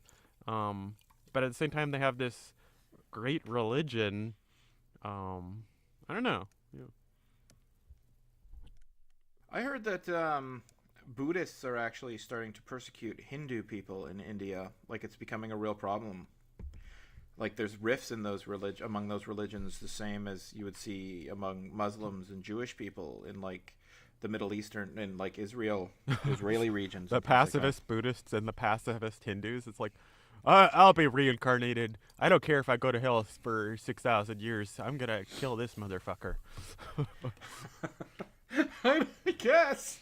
I don't know. I only heard this from somebody who is I don't know. It's like somebody pulled that out to defend they're either Jewish or Muslim, and someone was talking about what about all the violence? It's like, well, it's not like we're the only ones. I mean, it's not like there's any non-violent religion. And then someone was like, what about Buddhists? It's like, no, they're persecuting Hindu people in India. So maybe they just pulled it out of their ass. But they claimed that there was a particular region where this was actually happening. Well, Buddhists would be the minority in India. Yeah, well, are they the minority? It's Yeah. Oh, yeah, I guess it's Hindu, Muslim, Christian, Buddhist, right? Hindu, India, Buddhism, China. But the Buddha was an Indian, but he like renounced the caste system and things like that. Let me guess. He was in a lower caste?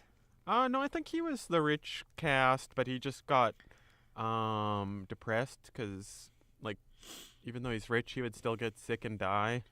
And then he started being ascetic and he'd fast, and then he found that didn't make him happy either.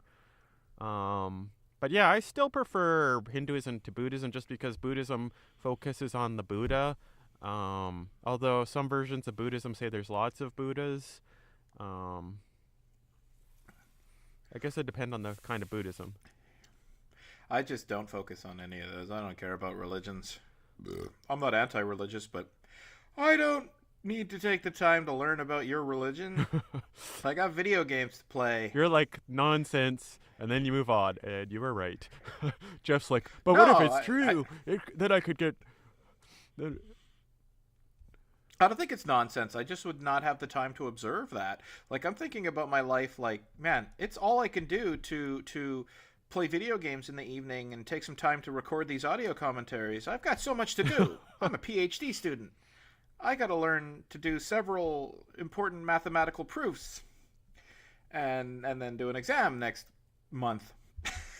It's not really hard at all, right? I'm just literally like a high schooler studying for an exam, and I'm like, I'm busy. Have we talked about Karate Kid at all in the last 20 minutes?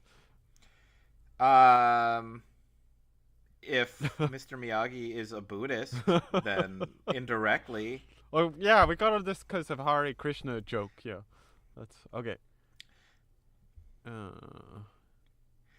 There's his Mario hat. He's wearing a Mario hat? No, we were talking about like Daniel-san has his Mario hat, and Possessing I've things. only played 5 minutes of that game. Man, I'm burpy. I think that's maybe the best game that's ever been made, Mario Odyssey. I am starting to have some faith in Nintendo. Yeah, people are raving about the game. The 5 minutes I played, I'm like, I'm gonna get too into this if I keep playing. And Mario games have never grabbed me like that before. You know, like it grabbed me like I was gonna make a joke about Elisabeth Shue's head, but I don't see any connection there. But yeah, I was like, this is like really nice to look at. The gameplay's really fun. I'm into this, but I'm gonna play like 100 hours of this, you know, without stopping if I don't stop right now. But yeah, I'm starting to have faith in Nintendo because the Switch is putting out great games. They're selling very well. They're marketing themselves very well. They don't have a virtual console yet, and I wish they could allow me to transfer my Zelda save from Wii U to the Switch Zelda version of Zelda, but oh well. I think you want it's to hear a obviously doing sad better. Switch story? Sure. I went to this Thai. Make it a long one. I went to this Thai restaurant last night. And it's like, this will be a larf. I'll go to a Thai restaurant by myself, but I'll bring my Switch and play it, and then it'll be okay. I won't look like a loser. Man, was I wrong? Holy. No, you mean going to a public place that's crowded and playing a video game by yourself? It's worse than a Game Boy because I set up the little stand for the Switch to be, and so I had the little wireless controls in my hands, and I'm sitting there, and everyone else is talking with their friends, and they wouldn't even let me sit off and look out the window. I had to be in the middle of all these groups of people, and I was like, man, never again. This was one time, and this experiment did not work. Did you ask the host though? It's like, where's my I'm going to be playing my Switch throughout the dinner. Can I get a window seat? No. Yeah, we've got to. Sorry, sir. We have to clean that area. And I even have my little special Switch purse because the Switch is the least portable device ever made. Switch purse. It really is. It's like I haven't even looked at. I've only ever had the Switch in the pedestal, but there's nothing. Can you charge the Switch without that? I've never used the pedestal because I don't want to scratch the screen. Oh, but how do you charge your Switch then? I just use you plug it directly in. Oh, I didn't know you could do that. That's good because I want to take my Switch home for Christmas, but I want to play it on TV as well, so I might have to take the pedestal. I wonder if this movie has influenced education practices. Like educators watched it and like, alternative education methods. Of course, instead of teaching kids punch, punch, punch, you teach them wax, wax, wax. And then by coincidence, they cleverly learn even better how to block. But in reality, that doesn't work. Well, maybe this influenced teaching karate, but I don't know. As a school teacher, I can't see that how wax on, wax off would translate to do this basic literacy skill. I don't know. There's all these things. It's like make learning fun. Everything's fun, kids. It's like, and then you see teachers on TV, and it's like Mr. Bergstrom or something who comes every day dressed in a costume as a cowboy, and it's like, name 5 things wrong with my outfit. It's like, Oh, racism.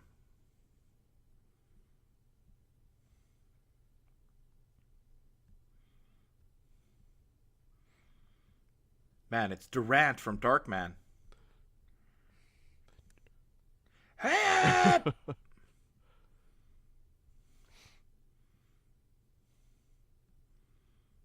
You only removed the top third. What an asshole.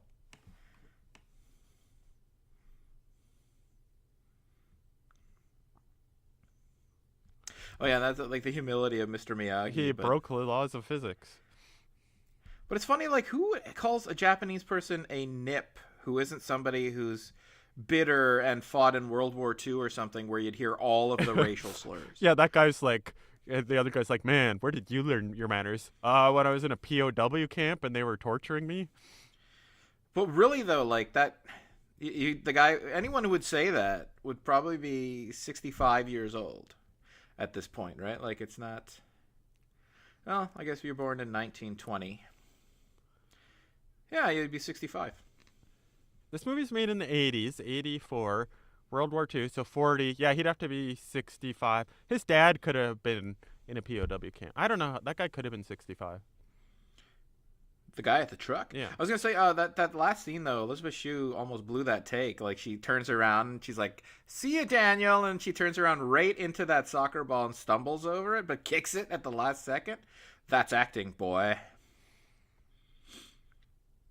I like how in this movie Daniel never has any homework and he never has any job. It's just all about his karate hobby and his girlfriend. Maybe Mr. Miyagi's teachings do translate to more academic type pursuits, to scholarship, and not just how to punch William Zabka in the face. I have to be good so I can win this tournament. If it was the Jeff style of karate, it's like I just won't go in the tournament. Yeah. You keep getting picked on by somebody in karate class, and it's like, save it for the tournament. And then it's like, if I don't ever go to any tournament, he'll have to save it forever. It's like, loophole. And it's like, it'd be funny if, like, you did that, though, and that bully's, like, just sitting in the corner looking at you, like, smashing his hand into his fist into his hand like a caricature. And he's like, at the tournament, man, me and you, I'm going to kick your ass. And you don't show up. So the next week, he's like, next tournament, man, me and you. And this goes on for, like, 40 years. Just never forgets. If you don't go to the tournament, you'll never level up when it comes to your belts. It's like, I'm happy with purple belt. Yeah, I just stay purple. I'm like, I don't need any long-term physical injuries. This is just a hobby for me. Maybe one day I'll be brown belt. You don't want to call yourself a black belt, though? I can buy a black belt on eBay for $20. But you haven't earned it. I earned the money. Did I tell you my story about Taekwondo? And my black belt? It's like one of those, I I guess it would like stay with you for the rest of your life, and it actually is one of those stories that makes it's more interesting than just I got a black belt in Taekwondo. My story is I was 6 years old and I was testing for my black belt, but they didn't give you a black belt till you were like 12 or 13, so they had to give it for kids. They had a belt called the Poom belt, which was black and red, and it actually looked a lot cooler. I still have it, and I was testing for it. And I went through the testing, the martial arts portion of the testing procedure just fine. And then we had to stand up and answer questions that the grand master of the entire Taekwondo district, I guess you could call it, would ask you. And he was like, "How do you do in school, David?" And I was like, "Good. I get G's and VG's," which is how they graded us. They gave us G's, VG's, and S's instead of A's, B's, and C's. Yeah. And so I was like, "Yeah, I get G's and VG's." And he's like, "Ha ha ha, those aren't grades. This boy's an idiot." And then I failed. And I failed 2 times in a row because I could never get past the Q&A portion, which is like, when you're like a master, like Chuck Norris, right? Like he almost never became Chuck Norris because the Q&A portion of the testing procedure, like it was the weirdest thing, right? But anyways, I couldn't get past that point, and they thought I was inarticulate and stuff. But it's like I get G's and VG's. But then my instructor at the local level was like, "I'm getting you a Poom belt. We can't technically say you're a Poom belt, but you're gonna have it anyways, and you'll have the black belt when you turn 12." And I was like, "Okay." So they got me the Poom belt, like kind of surreptitiously. And I got to wear it around, and everyone had to call me Mr. Winters because that was the rule. If you had a black belt, you were a Mr. instead of just your first name. And yet, I always thought, this technically is not officially a black belt, is it? I didn't pass that one part of the test, and I never did. And now I look back, and there's a database for Kang's Taekwondo Academy, and they list all the black belts. My name is on there, but man, it's not official. And I'll carry that with me. What do you mean it's not official? Like it's got a little check mark on it that says not official? Oh, no. I'm in the database, but I never got the rubber stamp from Mr. Kang himself. Cool. So, holy, he's going for it.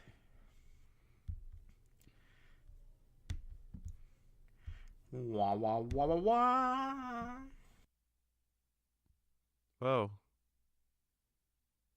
I don't think everyone would laugh like this. Wait, how did that happen? Oh, she punched him. Wow, she got in more punches than Daniel-san did. Now that guy's going to have to wait to beat Elisabeth Shue up till the tournament.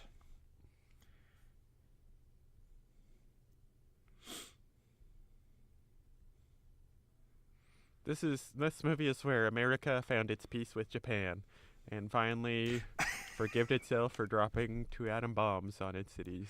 Forgive itself. This is America's love letter to Japan. And it's like, now we can start building bridges.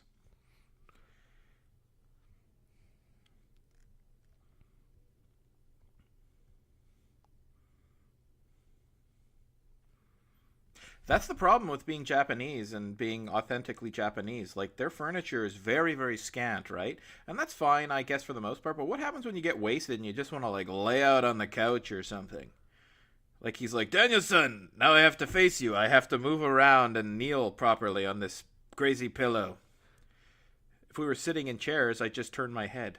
Yeah, they don't have, their beds, they don't even have, like, big pillows and stuff. Japanese decor just doesn't cater to the modern day American drunk. Well, they were smart to not have carpet. Like, whoever invented carpet was just completely stupid. What, you don't want something that's going to soak up mildew and moisture and stain and stink? Yeah, rugs are fine. Carpet, no. And to top that off, like in Japan, they would take their shoes off. You never wear your shoes in your house. But like North Americans, many people still wear their shoes in their house, and they have carpet. Like, it's completely insane. Well, we are backwards as a culture, us North Americans. Well, us in the Western world. I was gonna say, oh yeah, all of my furniture is like portable. except for my queen size bunk bed. So I only have folding tables. Like my shelves are all from Costco, those plastic things. It's just total. Do you think that's gypsy style furniture, or what culture would have all the cheapest portable furniture from Costco? Uh, First of all, it's not gypsy culture. They're called travelers now. Well, someone said, "Are Just to you a be gypsy?" Yeah. Well, I mean, Romana, gypsy, traveler. I don't know why you have to keep changing names. It's not like nobody's ever gypsy has never become a pejorative term, right? Like, but anyways, I don't know. I mean, portable furniture. I just like I having guess tables like any those nomadic folding culture. plastic tables from Costco. I just like they're fine. They're light. They're $50. I use them for like close to a decade, no problems. And when I move to a new place, I fold them up. Yeah, no, I guess like that any nomadic culture would work. Well, I'm not a Genghis Khan Mongolian, so gotta be a gypsy. Uh, Inuit cultures closer to your country. There'll be a Although I don't know. new culture. It's like Nintendo, folding furniture. But yeah. Japan. Oh, here's some stuff Sorry, I about was just checking. I'm army still moves on their Japanese database. to all persons of Japanese ancestry. What? Hold on, our connection is. Can you hear me? Yep. Oh, okay. You were all of a sudden. It was like you were talking, and it was like. I was like, uh oh. What did you just say? I wasn't really saying anything. I was just reading newspaper headlines. Oh, Canada to hold referendum.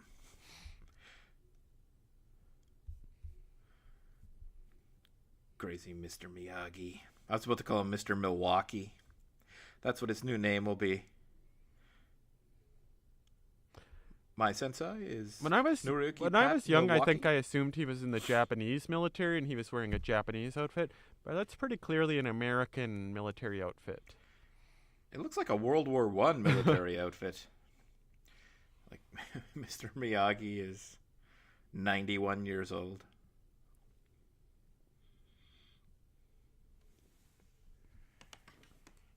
I saw a bunch of photos taken at one of those Japanese camps where they relocated the Japanese citizens after taking their property, and it's like the kid. They took all these pictures of this one kid smiling, and that must have been terrifying to be a kid. It's like smile, smile. Like, yeah, I better smile, or who knows? In 6 months, maybe they'll start killing us. Like, they take away. Oh, so it wasn't candid. It was an actual kid who was being posed in such a way that they made him smile. Yeah, but it's like their parents are like made to smile too. It's like, oh yeah, we're totally relaxed. You know, you took all of our property, and we don't know what's gonna happen in 6 months if the war goes bad. Who knows what's gonna happen with us? But yeah, I smile. Yeah, yeah, sure. I like rounding people up and putting them in camps because of the war effort that's going on never led to anything bad happening to the people in those camps. Like they would have known about those things. I don't know. It's true. Like the kids might have been smiling legitimately because I don't know, just based on like people like George Takei stories. Like he was a kid in those camps, and you don't want to scare kids, Yeah, so you so make it seem like no, this is temporary. It's like a little vacation, and so they were happy, yeah, that's probably and true. excited, Yeah. just oblivious. But like the adults knew what was going But like on. Europeans were rounded up and put in camps by Japanese too. It's like, and so it's like 2 out of 3, or four, 3 out of 4 people who are put in camps didn't end very well. In the Soviet Union, in Western Europe, in Japan, you did not want to be rounded up and put in camps. How do they treat the Europeans they put in their camps? Uh Like you mean like it was the same kind of oh yeah, they had death marches and stuff too.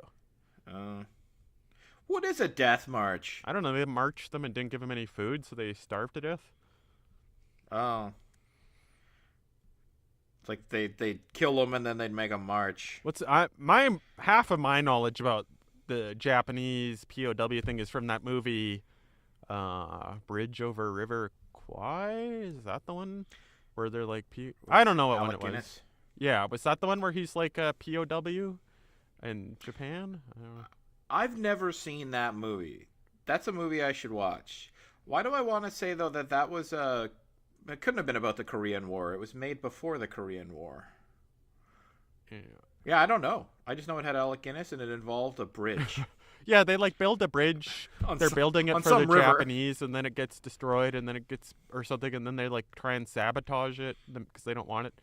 But yeah, what I have learned is if I was a soldier, I would never surrender, because 3 out of 4 countries didn't read The Art of War and learn, oh, you should treat prisoners good so people will surrender. They're like, no, let's treat them bad, then they'll never surrender.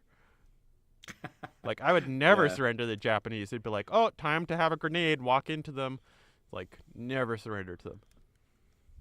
Take no prisoners, so that Yeah, America, it's like, people oh, will understand that. we're gonna take our German POWs and ship them to Clear Lake, Manitoba, and get them to build some cabins. and they're gonna love it. That's the story, right? Like they liked it there.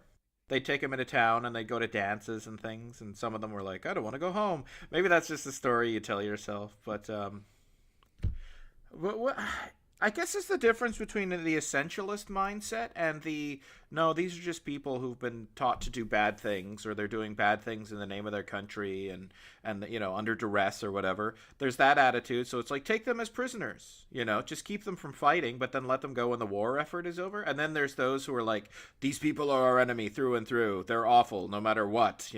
Like don't be fooled by them. They're evil to their core or they're our enemies or whatever. And that's an essential feature they have. So it's like, don't take them prisoner. But there's another thing too. Even if you see someone as essentially, evil or I don't know, somebody who's your enemy, you'd still take them prisoner so that you could enslave them later.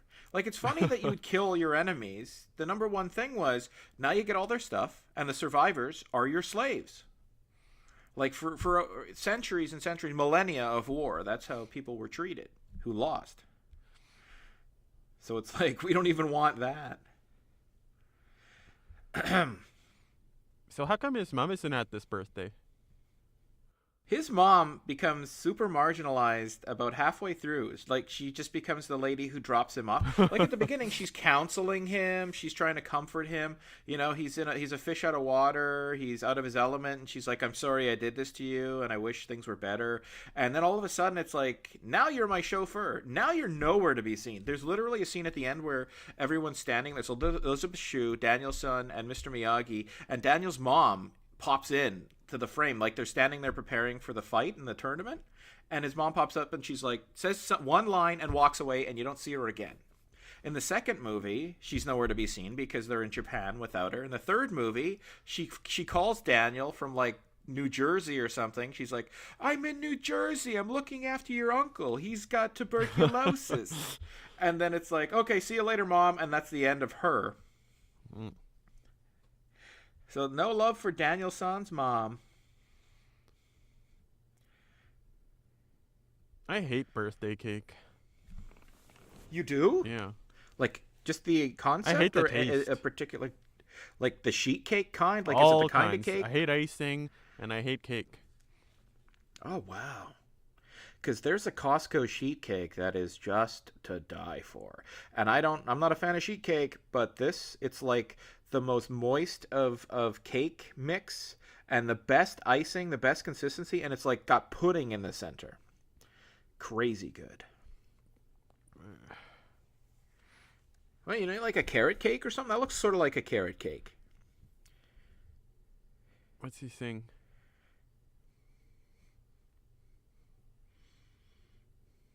Miyagi make you surprise cake. Miyagi your mother now. I think they firmly established that the Miyagi mommy, relationship should never mix. Oh yeah, because then they might be sexually interested in each other. Although he's like 60, and she's like 40. Miyagi, your new dad now, Daniel. Yeah, that was the whole plot. Like he's just really nice to Daniel, just so he can get into mom's pants. And he like it's the long con for Mr. Miyagi. Like through this movie, the second movie, it's like, yes, I take this kid with me to Japan, where it costs me an extra $40,000 because I'm there for like a month with this kid, And I'll do it, but then I get back and I'll get to bone his mom. And in the third movie, it's like they get back and where's mom? In Jersey, taking care of Uncle Louie. So Mr. Miyagi's like, fuck. Uncle Louie's just like a euphemism or something. It's like not. I didn't know I had an Uncle Louie. Don't you know what Uncle Louie means, Daniel-san? Your mom has gone to work in the big brothel in the sky. That's another metaphor. So is he giving him a car or is he letting him use the car? Well, he's got like 7 of them. This is like a reverse sensei student relationship. Normally the student's supposed to give things to the master, I think, right? Out of gratitude. Is that the custom? Well, maybe this is like really old Japan where the master is like also the head of the province or something, like the samurai, so the master would have all the money too, so he'd be the one to give gifts. Like Japan still has that. Like I was reading the Sony website and it's like, oh, I decided to work for Sony after my parents both worked for Sony and my grandpa worked for Sony. It's like there's still this loyalty that just doesn't seem to be present at all in American companies, except at GoDaddy. But yeah, you look forward to in 20 years a call from the son of the person who called you asking if you were happy with your domain name. Yeah, is your domain name working out for you? Yeah. Like that's like Wait, asking, what? is your license plate working out for you or something? It's like, well, it's like a. Yeah, I don't even know the analogy because like what do they provide you with? It's a domain name, and you can just link it to anything, right? Yeah. Like it's not even they don't even build a website for you. No. They just get It is like, well, it'd be like a vanity license plate. Are you enjoying that? The guy who makes name tags for you where you work. It's like, I'm just calling to ask, you recently started work at Pizza Hut, and we made your name tag. Are you happy with that name tag? It's like, it serves its purpose, I guess. Yeah, what else can you say? And not only that, it's a 99-cent purchase. Like, they're paying a guy in Toronto, Canada, with an English accent. Like, he's not some person in the Philippines. Like, this is a Toronto resident to take time out of his day to call me. It's like, what? They're not even outsourcing that. It's like, we pay you the minimum wage in Canada to call people who've given us $1 to talk to them for upwards of 5 minutes. I'd say 5 minutes. What would be the average? Like maybe 3-minute conversations? Well, maybe they're Like, serving. I don't know. Like, would you like to take a survey? Like, no. Sorry, Daniel, you're not cool anymore. Did they have a falling out? Yeah, why is Did he something apologizing to her?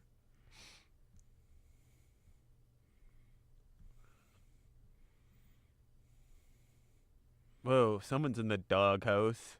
Can't do cartwheels with a head that big. I like that one friend in the back. She's like really pretty. The brunette one? I like her, like she has long hair and braids and stuff instead of poofy 80s hair. Oh, which one? Like the long-faced one. Sarah Plain and tall? Of course you would. She's so prim and proper looking. I was going to say the one friend who's a brunette with the Gina Gershon kind of look.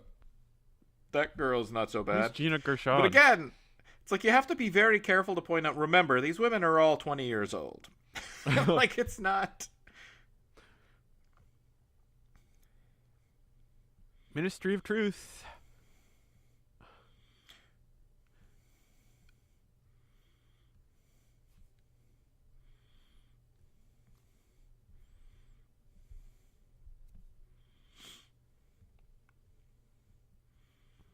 They had sex. Ha ha ha! This is such a line, too. It's like, oh, right. You didn't stay around for the exciting conclusion. And then she folds her arms. And now the exciting conclusion of this week's episode of Canon. Cannon punches out the guy who's kissing him at the soiree. Arcade. All latest videos. They don't even know what to say. They say videos. Oh, maybe they rent movies as well. No, you would never start up an art. Well, you know what though? Arcades don't make so much money, and those cabinets cost a fortune. If you could like rent movies while you're doing that, but I'm sure they just didn't.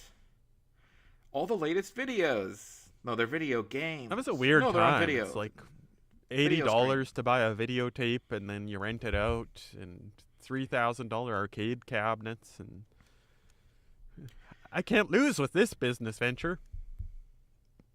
It's like, you know what I'm going to do? I'm going to pay $3,000 for one video game in an era where what's becoming very popular are consoles that cost $150 where you could play upwards to 400 video games in your own home. And you know what? Let's open up a theater in every, on every block. People are going to want to go to theaters to watch movies. And yeah, in the era of VCRs and Nintendo. Well, I remember in one of our commentaries you said how you had the chance to see Ghostbusters on film and you didn't go. They were doing a triple feature of Evil Dead here. I didn't have the chance. This is in Saskatoon. Only they're really going for it. Oh, he's really got it sucking on her. He's not good at stage kissing. He doesn't know it's a stage kiss. I think her face was like, whoa, dude. Yeah, instead of like making out, let's drive around in a car. Let's go somewhere where we can make out. Let's go somewhere where we can make out. Like this sidewalk? Yeah.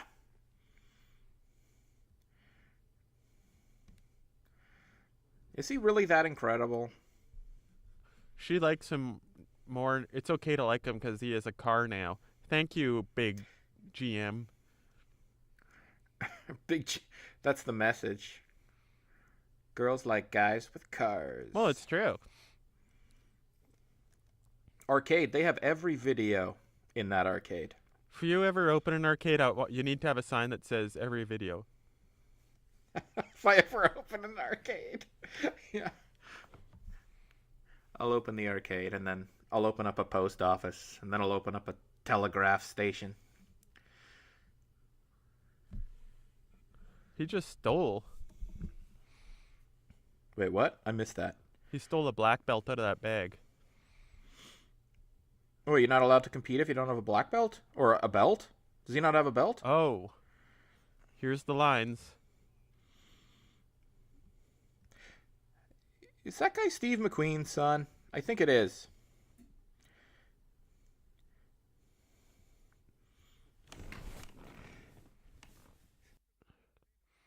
Every tournament I've gone to has been in like a school. What? Every tournament I've gone to has been in a school. One time I was in a tournament and everyone else had mouth guards and I didn't because I didn't know you were supposed to bring one. So I was like, okay, my goal in this karate tournament is to not like get a tooth damaged. Well, I never used a mouth guard. I remember one day we came into Taekwondo and they had this like booth set up where they were taking molds of our teeth so we could get mouth guards. And I was like, what's this all about? And again, I was like 5 or 6 years old, so I didn't have a brain in my head. And I was like, what's this? It's like mouth guards. Mouth guards? And so I was like, we're going to go in there and get a mouth guard. And they made us chew on this like chunk of clay, right? Then they fill it with plastic. Or no, then they fill it with ceramic. Then they put plastic around the ceramic and you get your mouth guard. But I thought that this clay was the mouth guard itself. And then I bit down on it. And they're like, okay, you're done. See you later. And I was like, what? Oh, they must have put something on my teeth to make them stronger. So I was like walking around saying, asking people to punch me in the teeth because I wanted to test how much, if they were any stronger. Because they said, you're going to get a mouth guard. And I was like, oh, it's probably like fluoride at the dentist. It makes my teeth stronger. So people were punching me in the mouth. I was very, very, very intelligent. I like how she tied his karate belt. It took me probably 30 minutes to learn the correct way to tie a karate belt. You ask Elisabeth Shue to do it. When are you jerks going to grow up? You teenagers wearing pajamas that you tie together with a belt and then you kick at the air. When are you going to do something more mature? I like how Mr. Miyagi's approach to this is like, yeah, there's too much pomp and there's too much rigor and asceticism in karate. It's like, you just go out there and you kick people. Just like kind of wing it, Daniel. What do you need a gi for? Yeah, Daniel has a very weird, um, like position, like the way he holds his fingers and stuff. I've never seen anyone do that. It's unconventional. You're the best, Daniel! Oh yeah, the scene coming up where they're about to play the song "You're the Best" around and cut to the montage. It's like they have somebody ADR in the line. I think it's Elisabeth Shue, and she's like yelling, "You're the best, Daniel! You're the best!" Just so it lines up with the song, but it's so obvious and badly done. Holy shit! Here it is. Listen. He like physically injured him. It's like, okay, there's some more Elisabeth Shue ADR. Okay, so he scores a second point, and then all of a sudden she like yells out in the most stilted way, "You're the best." oh, okay.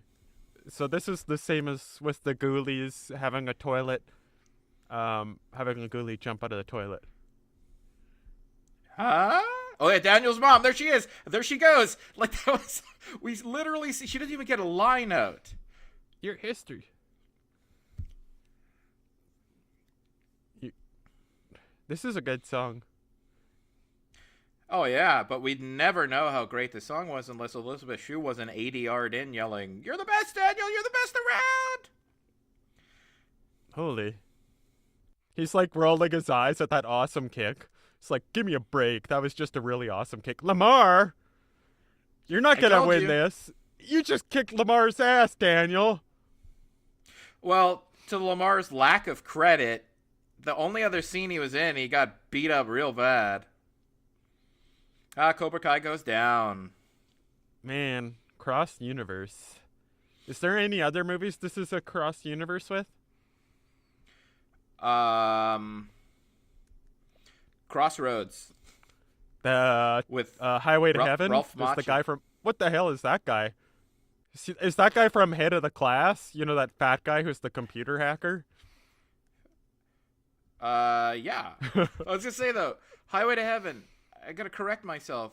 I conflated two episodes. The episode where Victor French's character gets the stuff, as they call it, the angel power, was a different episode from the one where Michael goes crazy and rips the trunk off that guy's car and punches him. Oh, okay. Two different episodes. I just conflated them. Retcon. The episode where Victor French gets the stuff is called A Dog's Life, and the episode where Michael hits that person and has to go back to God is called The Secret. You see how intense that Cobra Kai guy is? When I'm in karate, some guys are like that. They're like, and this is just practice, and they're getting way too intense. I'm like, you need to chill out, dude.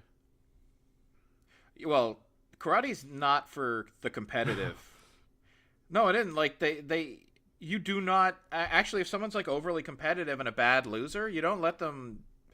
You don't let them in your karate club, right? Like, because what do bad losers do? They lash out violently. So let's train these types of people to lash out violently and effectively. Honestly, though, I think women would prefer to date many of these Cobra Kai guys because they're, like, cool and aggressive. You think women like cool and aggressive guys? Yeah. Yeah, I guess they do. No debate.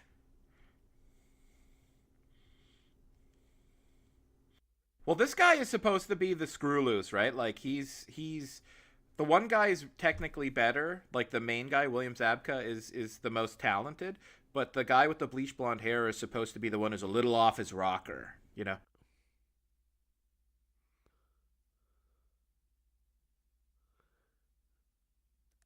How come she's like the expert on the karate tournament? Like,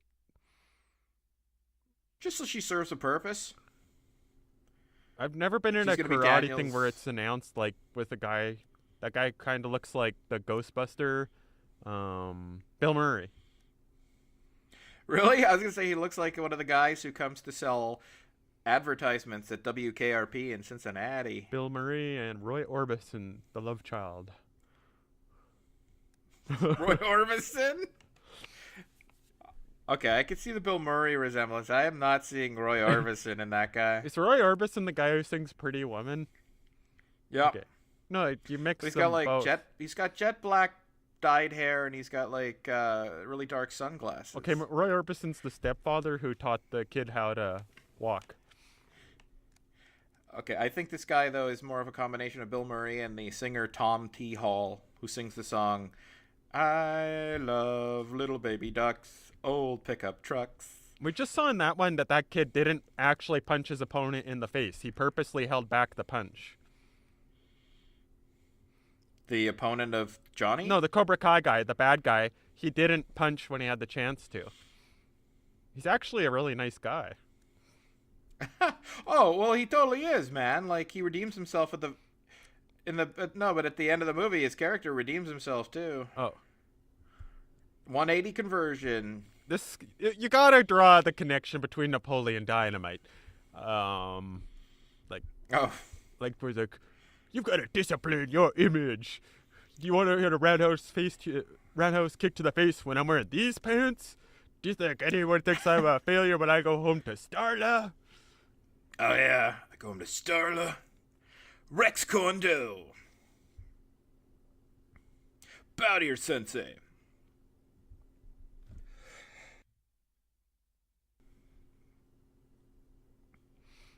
Oh, is this the sweep the leg scene?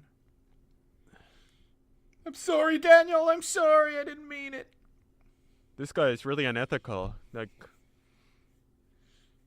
this is exactly what medieval Japan was like. It's like, sacrifice yourself, do what your master tells you. Except, it's like the ethic of it is, you're absolutely not going to be doing anything to harm yourself, but you're going to be kicked out of the tournament. So it's like, don't lay down your life, but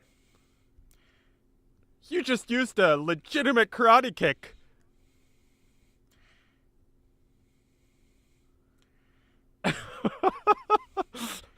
This reminds me of My something, but I don't cues. know what. what? Uh, Oh, it's Dick Van Dyke as the tournament doctor.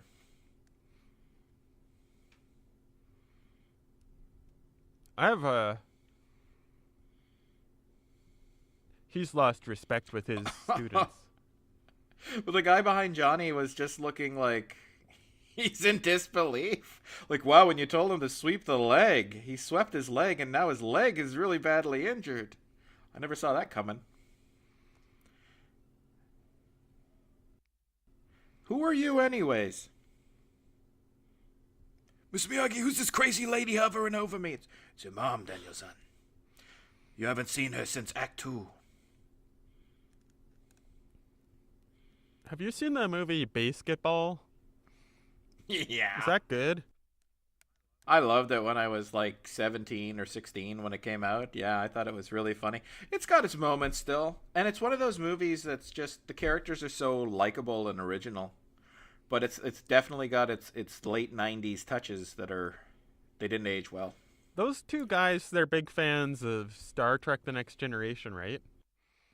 I think so, yeah. Did you know there's a Star Trek cruise? I don't think I sent What's you that? a link, but there's a thing, it's called the Star Trek Cruise. And yeah, there's a cruise ship and they have like 25 Star Trek actors on this cruise, and then you pay to go on it. It's bizarre. It's not a free So cruise. 1,200 It's like- bucks, and you can bring a guest for free. And you ride a cruise. Imagine what it would be like being a celebrity. You're on this cruise for 6 days with all these Star Trek people. But that's $600 for that, for a week-long cruise. It would cost $1,200 to ride a train overnight and have a little sleeper car for yourself on that train. Like, that's a good deal when you think Yeah, about it. I was making fun of it, and then I was like, that's actually a good price. And I bet there'd be a lot of fun things there. And it'd be so crazy. Like, you're going to be walking around and like, probably on average, every 20, 25 minutes, you're going to bump into somebody. It's like, I've seen you on TV so many times. Like, you're somebody I see on a regular basis. And now, there you are in real life, just waiting to get something from the buffet. Oh, this is yeah, he doesn't use the one leg.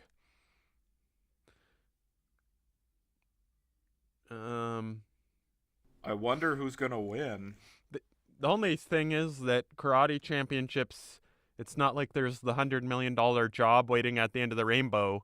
Martial arts, for some reason, Unless it's like that TV show martial arts. You don't get paid a lot.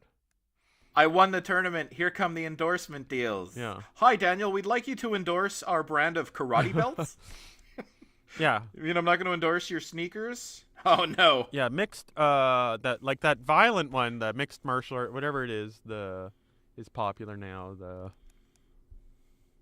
MMA or mixed martial arts? I don't know, the one that's on UFC? TV. Yeah, UFC.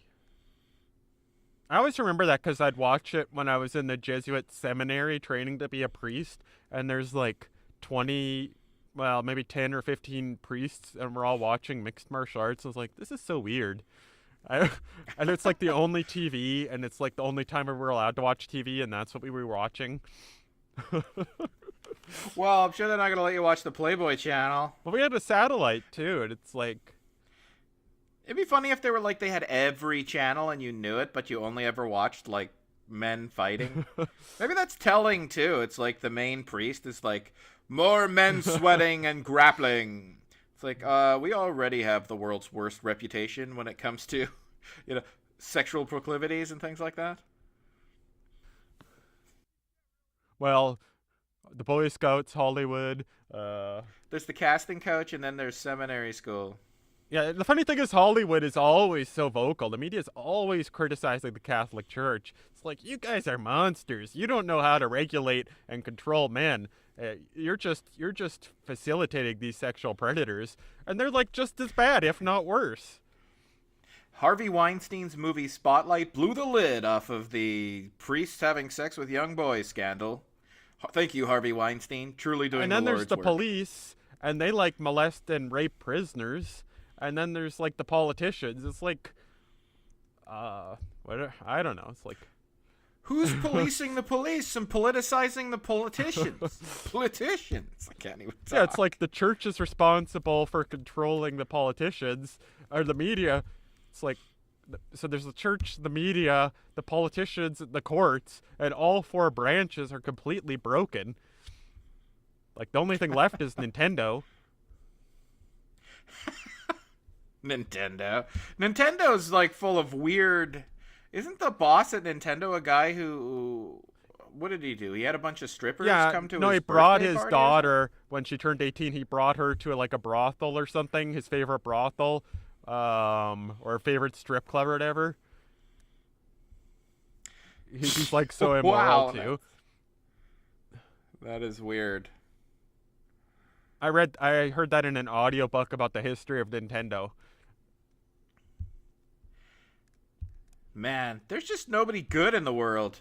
If by good you mean sexually chaste, then yes, there are very few sexually chaste individuals.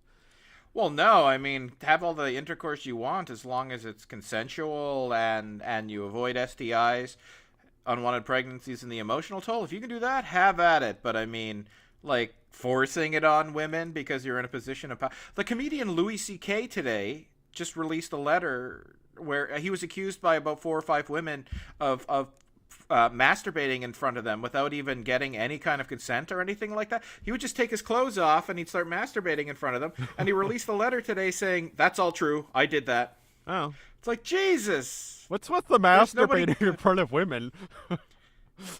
I know. It's like, what is with these people? Like, it's not like they just do things sexually. They do things sexually deviantly, like deviant sexual activity. Like, I only get off if perfectly innocent women who are disgusted by my body watch me masturbate. Karate Kid, everybody. Karate Kid. No, really, like, this movie, Look at his I smiling love face. this. I love this way of ending movies in the 80s. Just freeze frame on, like, a really great character and go out. Go out with a bang. That's a great ending. I was expecting there to be a big fight where he breaks a window outside. Oh, no, that's the second movie. They do like a recap and then an immediate continuation. Like they're actually leaving the tournament. Which it's odd because Elisabeth Shue is nowhere to be seen, right? So what else is Elisabeth Shue in? Adventures in Babysitting, Leaving Las Vegas. She's in Adventures in Babysitting?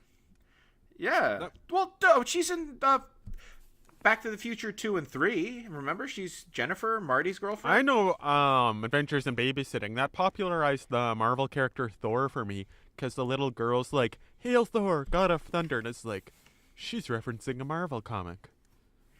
Yeah, and then they find that auto mechanic who she thinks that is Thor. Yeah.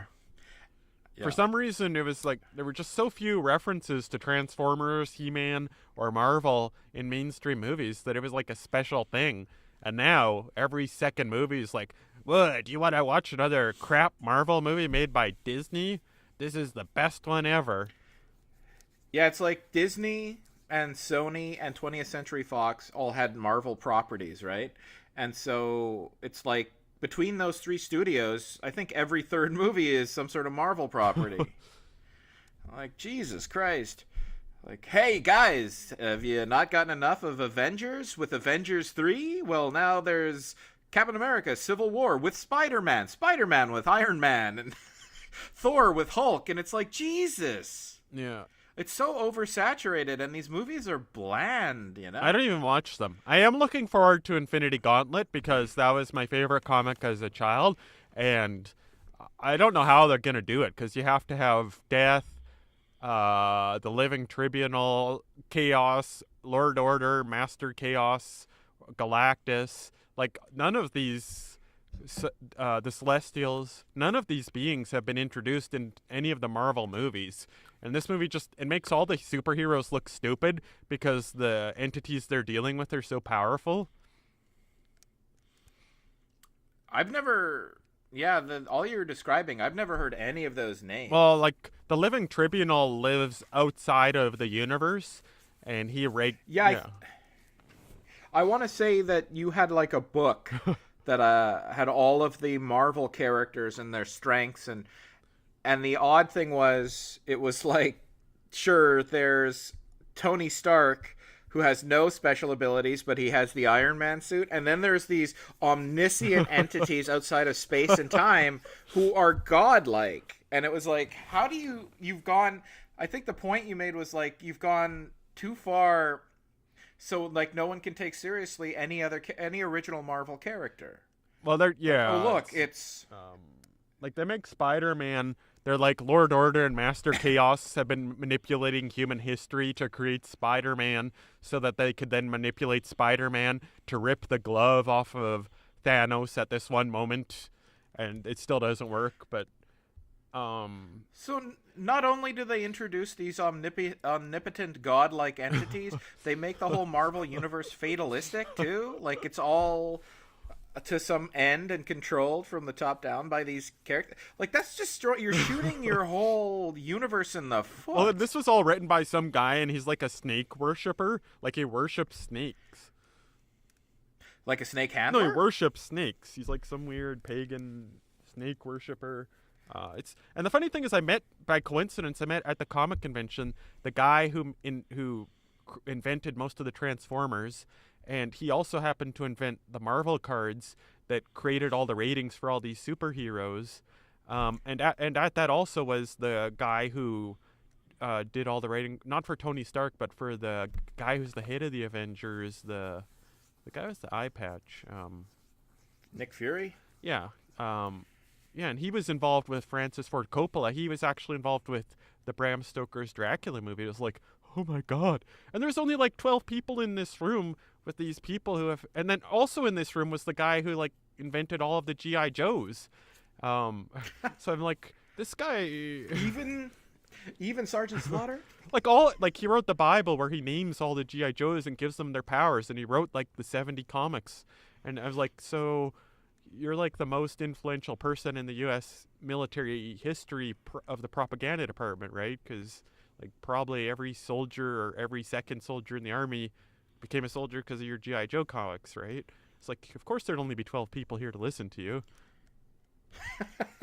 Do you think that G.I. Joe had that kind of a reach and influence? Well, like, I mean, there's like some pretty legitimate propaganda campaigns in the United States making people feel like they have to serve their country, right? Like, it'd be funny though if it's like you intervene on all of this jingoism and patriotism, no drop in people volunteering for the armed forces, but you intervene on the existence of GI Joe, and nobody joins the armed forces. Well, like there was a guy in this thing, and after I asked him this question, he's like, "Yeah, I basically joined. I was pretty much I did it because he was influenced by GI Joe."